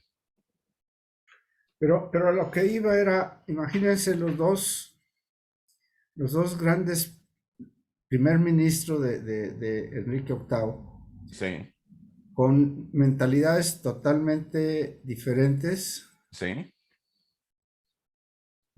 Pues Y qué es que complejo, ¿no? muy complejo, sobre todo Enrique VIII al principio, bueno, no era muy definido en sus alianzas religiosas por una razón muy sencilla. El papado, el catolicismo era la única religión en Europa realmente fuerte. El luteranismo sucedió de nuevo en medio de todo eso y bueno, ya había para entonces muchos indicios de la decadencia del catolicismo de muchos lugares. Entonces, Enrique VIII no le costó ningún trabajo cambiarse de bando, sobre todo que en ese tiempo, cuando el protestantismo estaba naciendo, hubo una división enorme en Inglaterra. Y no era aquí se nos pinta Enrique VIII como alguien muy cruel, muy duro, que lo era, pero los católicos eran igual. Cuando Mary I ascendió al poder, se le conoció como Bloody Mary, la sangrienta María, porque ejecutó a cientos de personas en la hoguera por no ser católicos. Ella trataba a su vez de eliminar el protestantismo, hasta que a su vez, bueno, ya no pudo. Entonces era una época muy, muy compleja, donde las cosas podían haberse ido en una o en otra dirección. En fin, Miguel Ángel, no sé qué tanto alcanzaste a ver de esto o qué preguntas te hayan surgido después de que nos hayas sugerido que veamos más del lado del catolicismo, que es lo que hemos tratado de estar haciendo ahorita. Sí. Mira, bueno, a mí definitivamente me sorprende también la capacidad comunicativa de Jacobitz. Holbein, ¿Cómo se llama él? Holbein. Holbein. No, el narrador. El narrador Januszak. También es Ujú. el mejor crítico de arte que he conocido en lo personal. Sí, entonces sí, insisto, o nuevamente recalco, una gran capacidad comunicativa, comparándolo también con el primer documental que vimos, que era muy plano, muy frío, y este le da definitivamente otra narrativa y además la capacidad descriptiva y capacidad de desmenuzar cada elemento del cuadro. Sí. Eso es realmente sorprendente, ¿no? Por un lado, eso en cuanto al documental. En cuanto a la historia en sí, pues definitivamente Enrique VIII era un personaje sumamente caprichoso, ¿no? Esto, y además pues con mucho poder. Y en un momento muy oportuno en el cual el protestantismo pues llegó, o el anglicismo en cierta forma, llegó al nuevo continente y de ahí su expansión. Ahora, efectivamente el catolicismo perdió mucho poder, sin embargo, siguió siendo la ideología dominante, o ha sido todavía incluso la ideología dominante desde, desde entonces hasta la actualidad. Tan es así que sigue siendo la religión más fuerte que hay, eh, más que ninguna otra, ¿no? El catolicismo. Del cristianismo no digamos. El cristianismo definitivamente es la ideología dominante, se puede decir ideología o la creencia dominante, ¿no?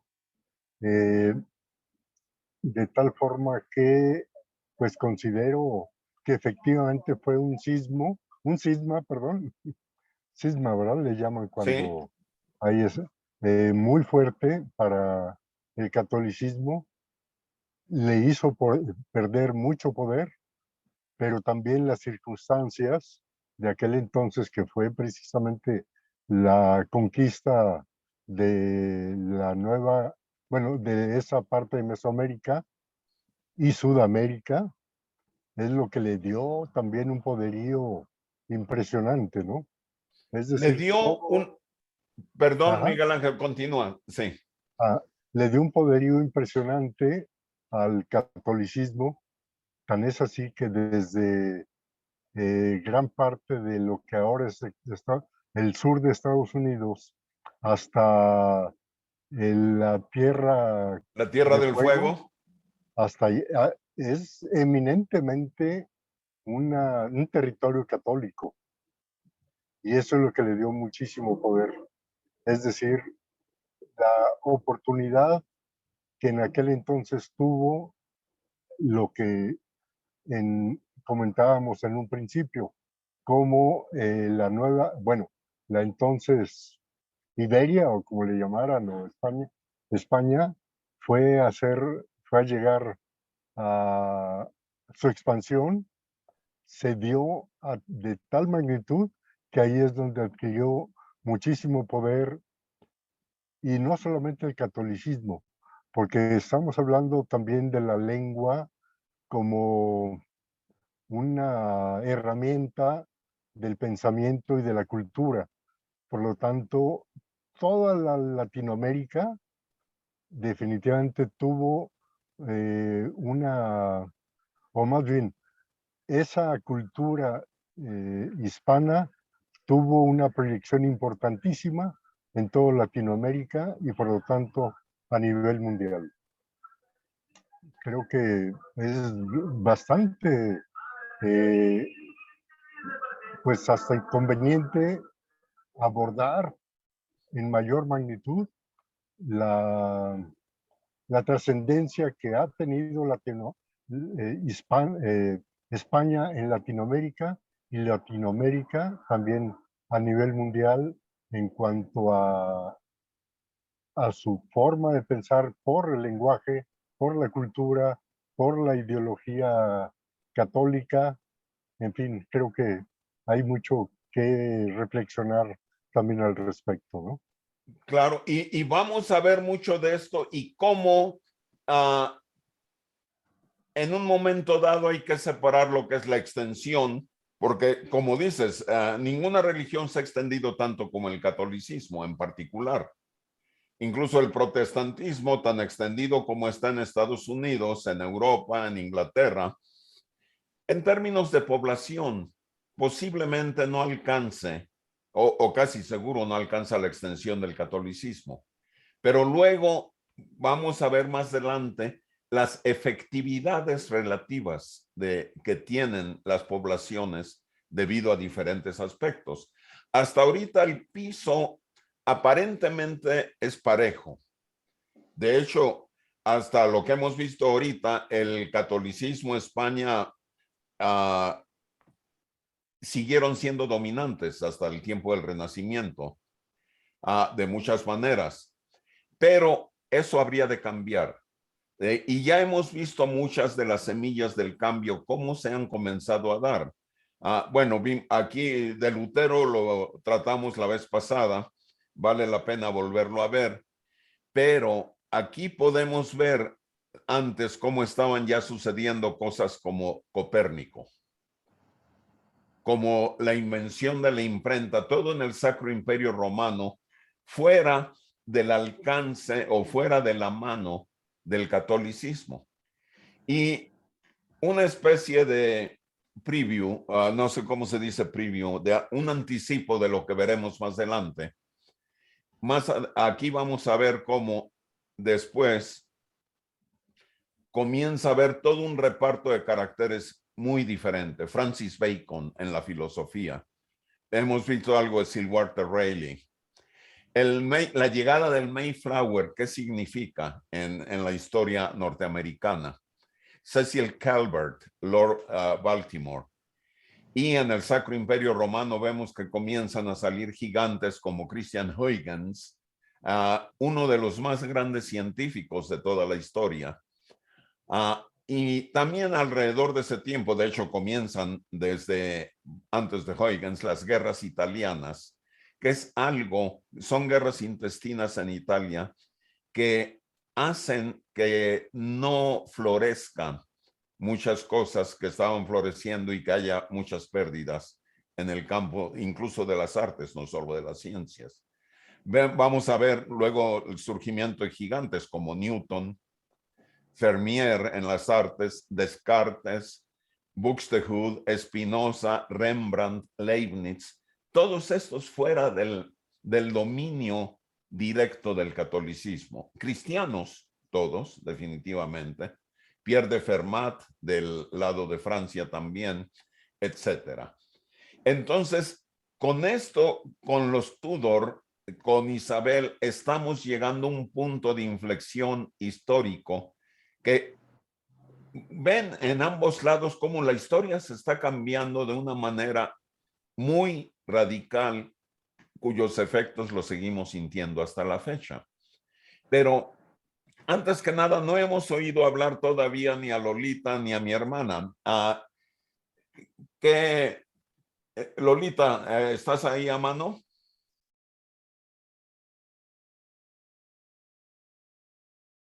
Yo creo que se fue a ponerle más vino a su copa.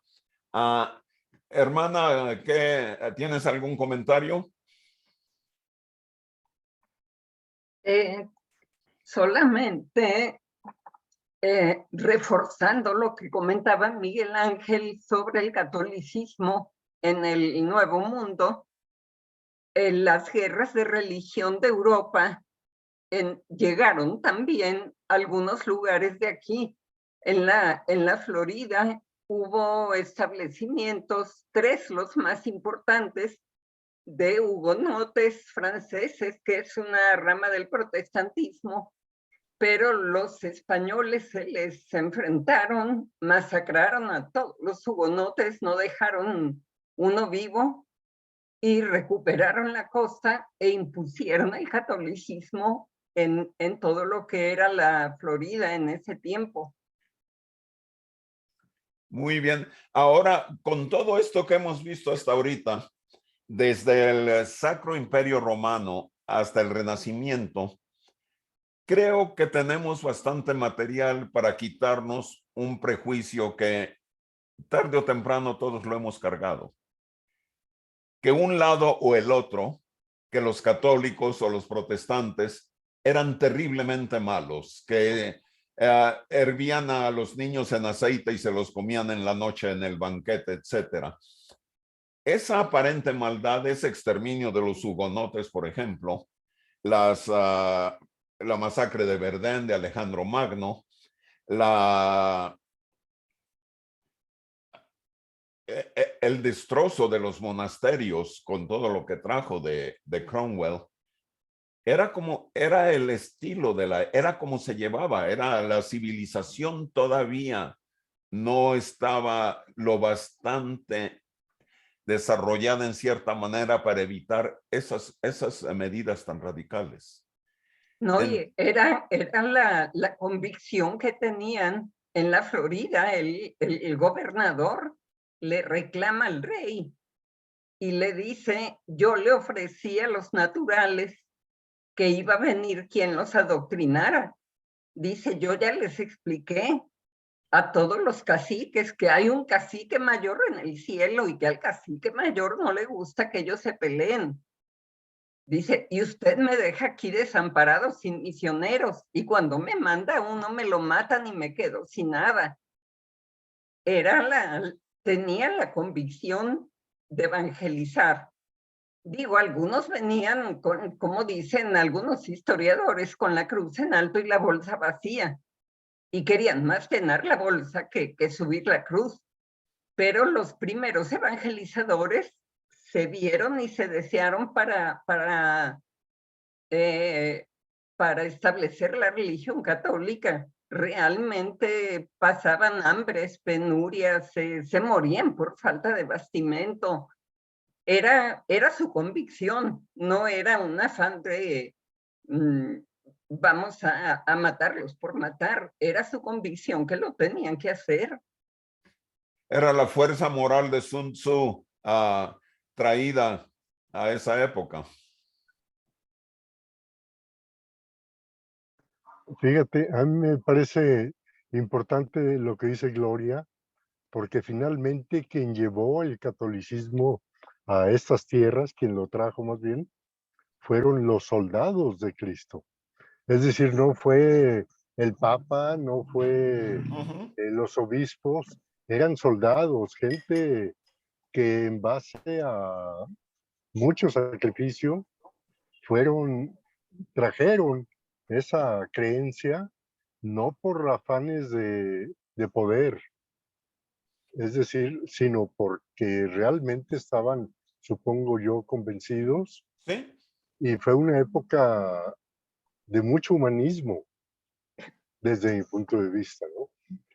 Tan es así que, ok, en Europa tuvo mucho arraigo, tuvo mucho despegue el cientificismo, la ciencia, pero aquí en América fue una época de humanismo, creo, muy importante, ¿Hasta porque, qué? Perdón, porque fueron los defensores de los indígenas, todos sí. los franciscanos, los jesuitas, no sé quiénes tantos eran aquí, los dominicos, realmente vinieron a defender a los indígenas, no eran un instrumento de dominio político ni económico. Bueno, esto, Miguel Ángel, es muy difícil de argumentar en un sentido o en otro, porque ciertamente estaban totalmente convencidos de su religión, como lo estuvieron también los protestantes, etc. La presencia de españoles aquí, bueno, fue mezclada. Teníamos gente que venía directamente por el oro a conquistar, etcétera. Pero venía un contingente muy nutrido de evangelizadores. Pero era parte de las mismas tácticas del catolicismo desde antes. La evangelización, incluso las conversiones forzadas o no forzadas, era parte de la dinámica, por un lado. Pero por otro, no se puede negar el humanismo también de lado. Se puede decir que las reacciones de los protestantes eran altamente humanistas también. Es decir, cuando Lutero clavó sus 95 tesis en la iglesia de Wittenberg, es porque él era un cristiano, un católico absolutamente convencido y le encontró demasiado repulsiva la actitud de los papas que estaban vendiendo indulgencias. El origen del protestantismo se debió a la falta de virtudes de los líderes católicos en ese momento. Sí. O sea, se puede ver desde diferentes lados. Igual como decíamos, el cientificismo que surgió en Europa en ese tiempo surgió principalmente en el Sacro Imperio Romano, como hemos visto, y en Inglaterra. Y eso es lo que hasta ahora marca la diferencia tan grande en nivel de cultura, en nivel de conocimiento, en nivel de riqueza entre los países protestantes o católicos incluso, pero del Sacro Imperio Romano, de lo que es Alemania, los países nórdicos, etcétera, y el abismo tan grande que hay en conocimiento entre las diferentes culturas. Y bueno, como hay varias razones, como ya comenzamos a vislumbrar una de ellas, hasta ahorita hemos visto cómo cuando los españoles llegaron aquí, los indígenas no habían trascendido el Neolítico superior en términos técnicos, en términos de todo. Los españoles venían de ser oprimidos por 800 años por los moros. Su mentalidad era más de somos libres, ahora nosotros vamos a ser los conquistadores, por así decirlo. ¿Sí? Descuidaron los españoles la ciencia de una manera enorme. Sí. En Italia no la descuidaban tanto, pero como veremos más adelante, lo que pasó a Galileo fue razón para que dijeron, bueno, vamos a irnos mejor por la sombrita. Sí. Fue la actitud de muchos de ellos. En fin, esta época tuvo consecuencias enormes y bueno, las va a seguir teniendo. Pero creo que lo que estamos ahorita logrando es estar viendo toda esta madeja, toda la complejidad que hubo, porque habíamos dicho del lado de los científicos, los protestantes eran igual de fanáticos, por así decirlo. Sí. Calvino, Lutero mismo, no eran tan procientíficos, estaban casi tan apegados como los católicos a las verdades literales de la Biblia. Lo que pasa es que no tenían el poder ¿sí? Para atacar a Copérnico, a Kepler, a Huygens, a Spinoza, a Descartes, ¿sí? Lo único que tenía que hacer Descartes, que tuvo que hacer a la hora que vio que su pellejo peligraba, era salirse de Francia. Se fue a Holanda, donde estaba más lejos, y después se fue hasta Suecia, donde acabó muriendo. Entonces hubo una serie de accidentes históricos, y aquí me gustaría enfatizar la palabra accidente, de por qué las cosas han cambiado como han cambiado. No es lo mismo, imagínense, incluso ahorita mismo, cualquiera de nosotros que de pronto se casa con alguien que acaba de salir del Neolítico. ¿Cuál es el resultado culturalmente de los hijos? Sí. No es tan eficiente como fue eficiente eventualmente en matrimonios, incluso en España o en Estados Unidos, donde no había una mezcla cultural tan radical.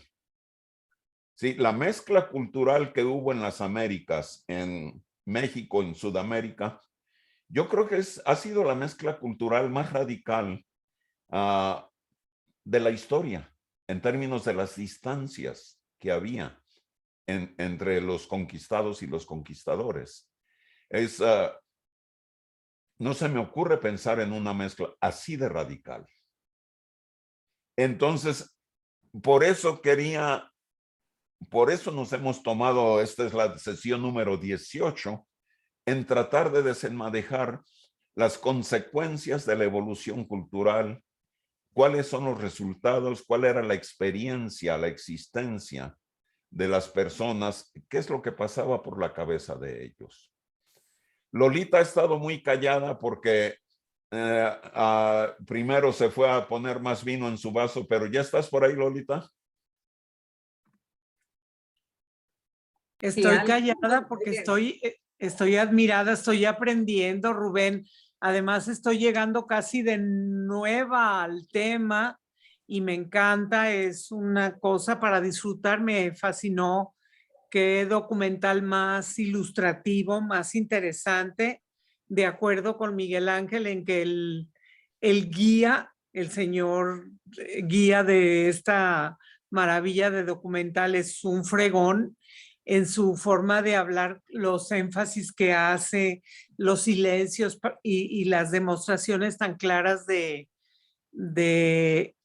cómo va narrando, pero también el pintor me tiene fascinada, cómo en sus manos estaba incluso su criterio para que Enrique VIII eligiera una esposa o no, según el retrato que él enviaba, pero es que además era lleno de gracia.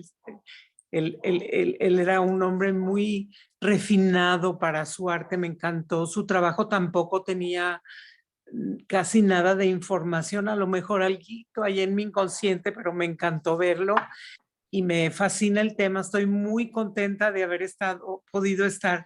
Es que estuve un poco distraída en este momento porque tuve que bajar y yo vivo en un segundo piso y tuve que bajar a atender a una persona y casi le quería pegar, que no, pero pues son imponderables del momento, pero claro. Me ha encantado y te agradezco, les agradezco a todos sus comentarios y lo que aprendo me gusta muchísimo, me ilumina.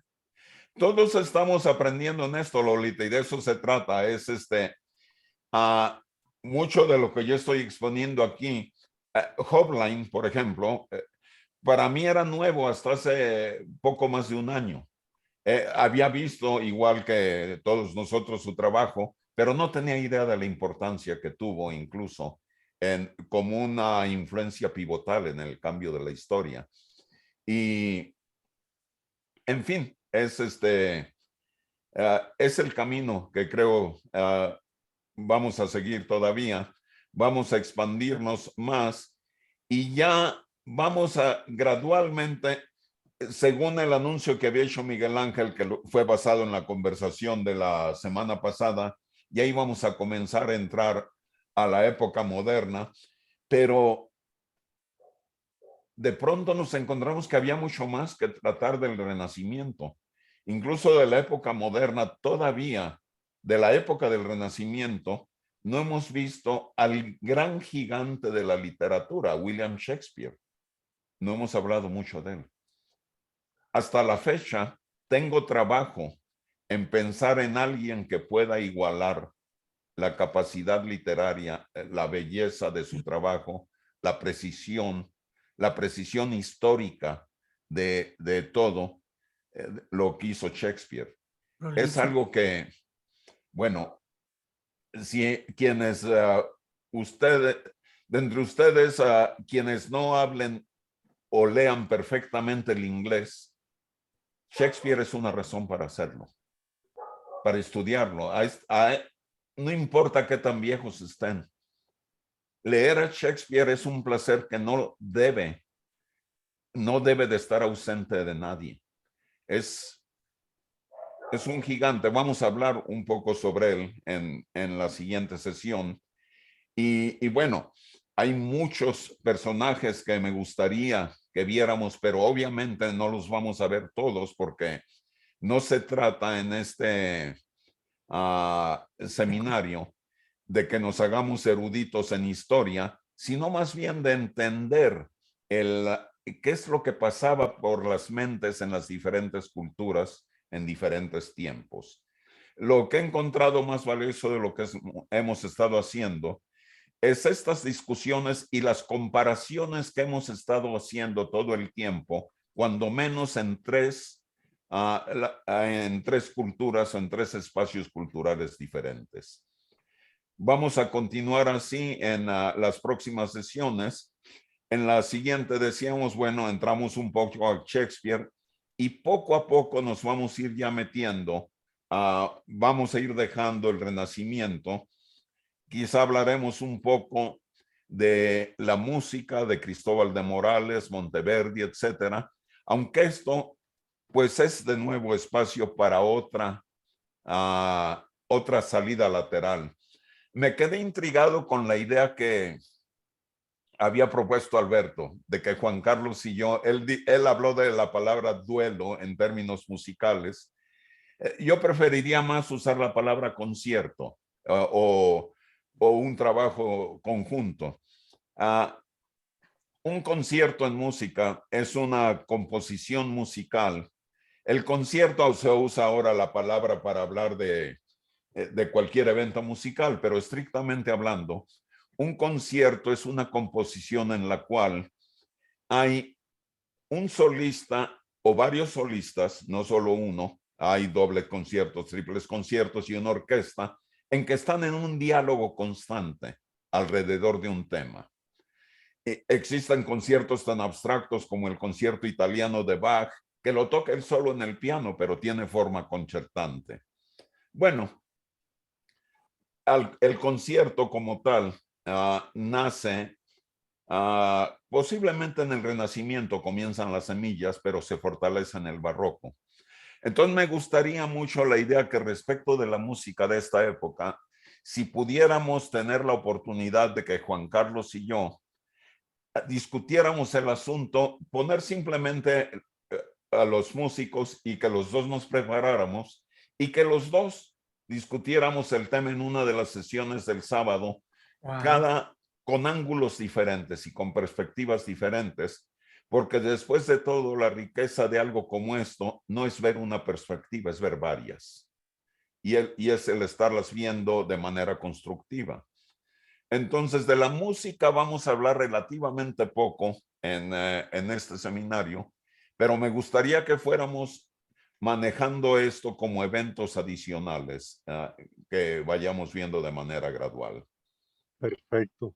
Sí, yo creo que es sumamente importante también este aspecto. Y sí hay que solicitarle a Juan Carlos, ¿no? Que definitivamente, porque me impresionó bastante el conocimiento que él tenía de música antigua al principio y tengo toda la razón para creer que su conocimiento de la música de esta época y del barroco también debe ser bastante amplio. Entonces, sería muy interesante, sobre todo si puedes, Miguel Ángel, ir hablando con él y que vayamos organizando esto para sesiones futuras. Sí, definitivamente. Vamos procurando que sea lo antes posible. Muy bien. Y al respecto, los ejemplos que tengo aquí son pocos. Tengo muy bien desmenuzada la historia de la música desde el Renacimiento hasta la época moderna. Bueno, hasta principios del siglo XX. Pero entonces toda esa información y los enlaces y todo, con mucho gusto se los envío a Juan Carlos para que nos preparemos. Perfecto. Oye, y bueno, ahorita que comentaste William Shakespeare, pues también volviendo al tema hispano, ¿qué nos dice? ¿Qué decimos del Manco de Lepanto? Aquí lo tengo abajito. Pues imagínate, es que Sí, también podíamos... hablaremos de él. Hablaremos, es parte de mi prejuicio. No lo considero al mismo nivel de Shakespeare, pero Pues no. también debo conceder, El Quijote lo leí cuando estaba en secundaria. Se me hizo una novela fantástica, fabulosa. No lo he vuelto a leer desde entonces. Sí, me impresionó mucho. Pero en términos de output, de producción y variedad literaria, no igual a Shakespeare. Shakespeare nunca escribió novelas como tales, escribió tragedias, escribió comedias, ¿sí? El gran mérito de Cervantes, de hecho se dice que posiblemente El Quijote sea la primera novela moderna, en cierta manera. Sí, es un mérito enorme. Hablaremos sobre él, definitivamente. Bien. Pues oye, sí. Quería preguntarte algo. Hiciste una referencia, me pareció muy adecuada, de un matrimonio actual con un indígena del tiempo de la conquista. Hiciste la comparación, pues, del Renacimiento, Edad Moderna, que es el español, con qué era, en que sitúas a los indígenas americanos. ¿Cuál era? ¿La neolítica? No. Sí. ¿Sí? El final del neolítico. Ok. O sea, los indígenas americanos se perdieron completita la edad de bronce y la edad de hierro. Sí, con todas las consecuencias que eso tiene, que son enormes, como hemos visto. Sí. Ahora, eso no quiere decir que es un apocalipsis, o sea, no es el fin del mundo. Recuerden que una de las lecciones grandes que tuvimos al ver la edad de bronce es que la edad de bronce ya no estaba definida por tecnologías nativas, estaba definida por el uso de tecnologías existentes que incluso se importaban. Es decir, muchos de los países que participaron en pleno de la edad de bronce lo hicieron importando, asimilando y manejando las tecnologías que nacieron en otros lugares. ¿Sí? Es decir, hay un camino de modernización, hay varios caminos de modernización, por supuesto, pero uno de ellos es simplemente tomar inventario de la realidad cultural latinoamericana y de decir, señores, tenemos una cultura altamente defectuosa en términos de modernidad. ¿Qué se puede hacer? Para eso hay que ver a la historia, qué es lo que se ha hecho. Sí. Totalmente de acuerdo. Me parece muy interesante esa comparación, esa definición de la mezcla latinoamericana. Es que hablando de complejidad, imagínense todo tipo de complejidades que surgen. Sí. No, impresionante. Sí, Me aclara muchas cosas, fíjate. Sí, la complejidad que había en el Renacimiento, como hemos visto, era sumamente complejo, pero era muy manejable, era complejidad entre iguales, por así decirlo. Los españoles... No, y estaban en un proceso que podían seguir. Claro, y eran parte de un proceso, claro. pero ya habían pasado tanto los españoles como los ingleses, como los alemanes, por todas esas épocas. Sí. En América fue Un algo muy choque, traumático, la un fusión de choque, culturas. un choque. ¿Sí? Y Sí, traumático, muy como dices, interesante, ¿sí? ¿eh? Ciertamente esa metáfora o esa posibilidad, Realidad. esa realidad es muy interesante, ¿cierto? Y es en Sí, cierta A forma mí lo que como, me parece extraordinario es la definición. sí, eh, es el en niño pocas que, palabras de lo que representó ello. sí, ajá, es el niño que sin gatear ya está corriendo. sí, No, uno gateando Son y las, otro son las, corriendo. son las deficiencias que tiene el niño que no gatea y empieza a correr, ¿no? exactamente. O a caminar, como sea, ¿no? El que no Y, gatea. y más complicado todavía, todos sabemos la importancia que tiene en la educación de un niño la influencia de la madre y la influencia del padre, de los dos. Sí, Claro. muy ¿Qué interesante. sucede cuando la madre es indígena o al revés y el padre es español y tienen un abismo de milenios culturalmente, tecnológicamente, lingüísticamente, etcétera?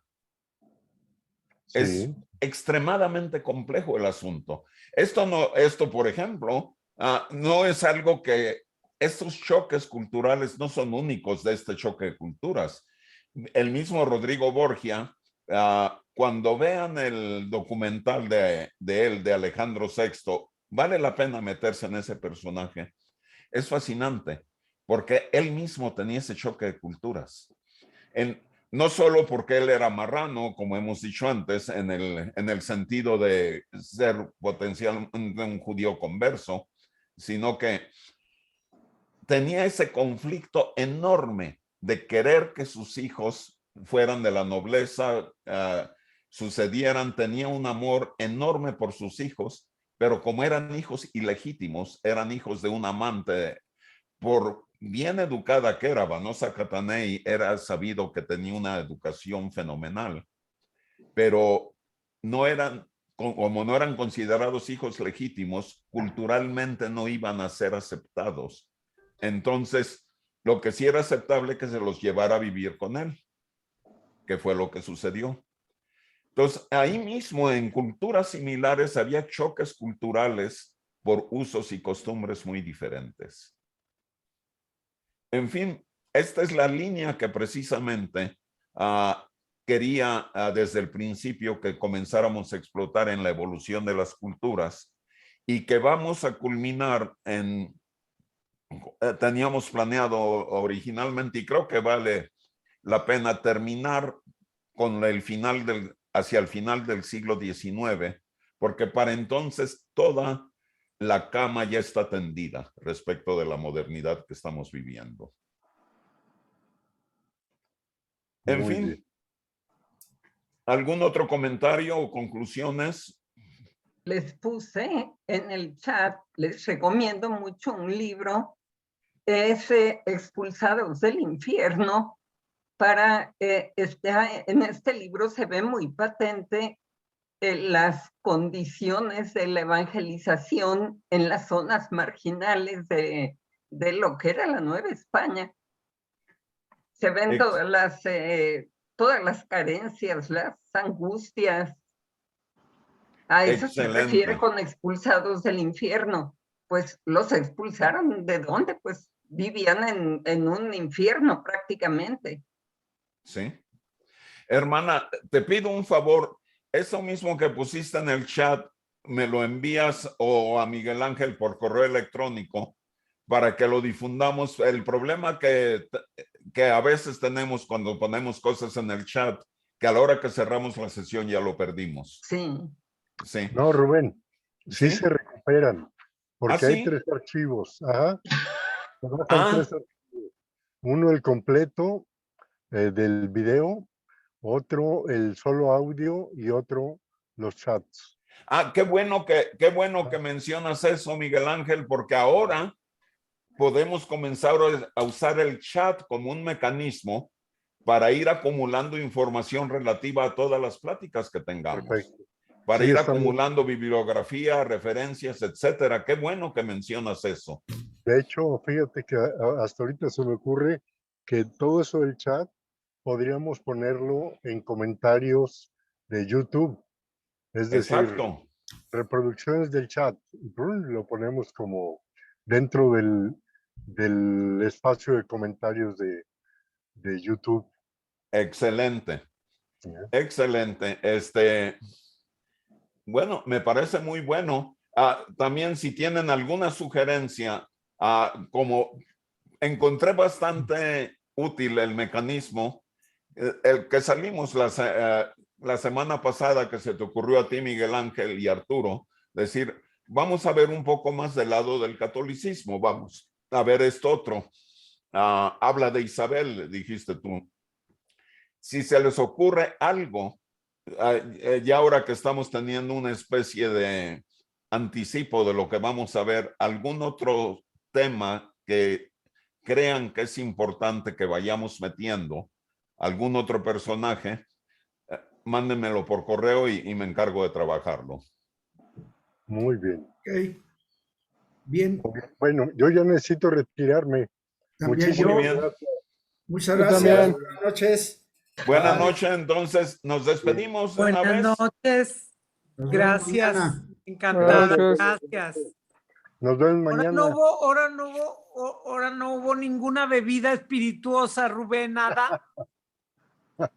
Ni Nunca champaña, falla. ni... ¿Cómo que no, Bien. Lolita? Ahí está. Por supuesto, oye, ¿cómo crees? Pues salud. Nos Salud. vemos. Bye. Salud. Buenas Beber noches, champaña es gracias. obligatorio. Adiós, buenas Que noches. Gracias. descansen. Nos Bye. vemos Adiós. mañana. Hasta luego. Hasta luego.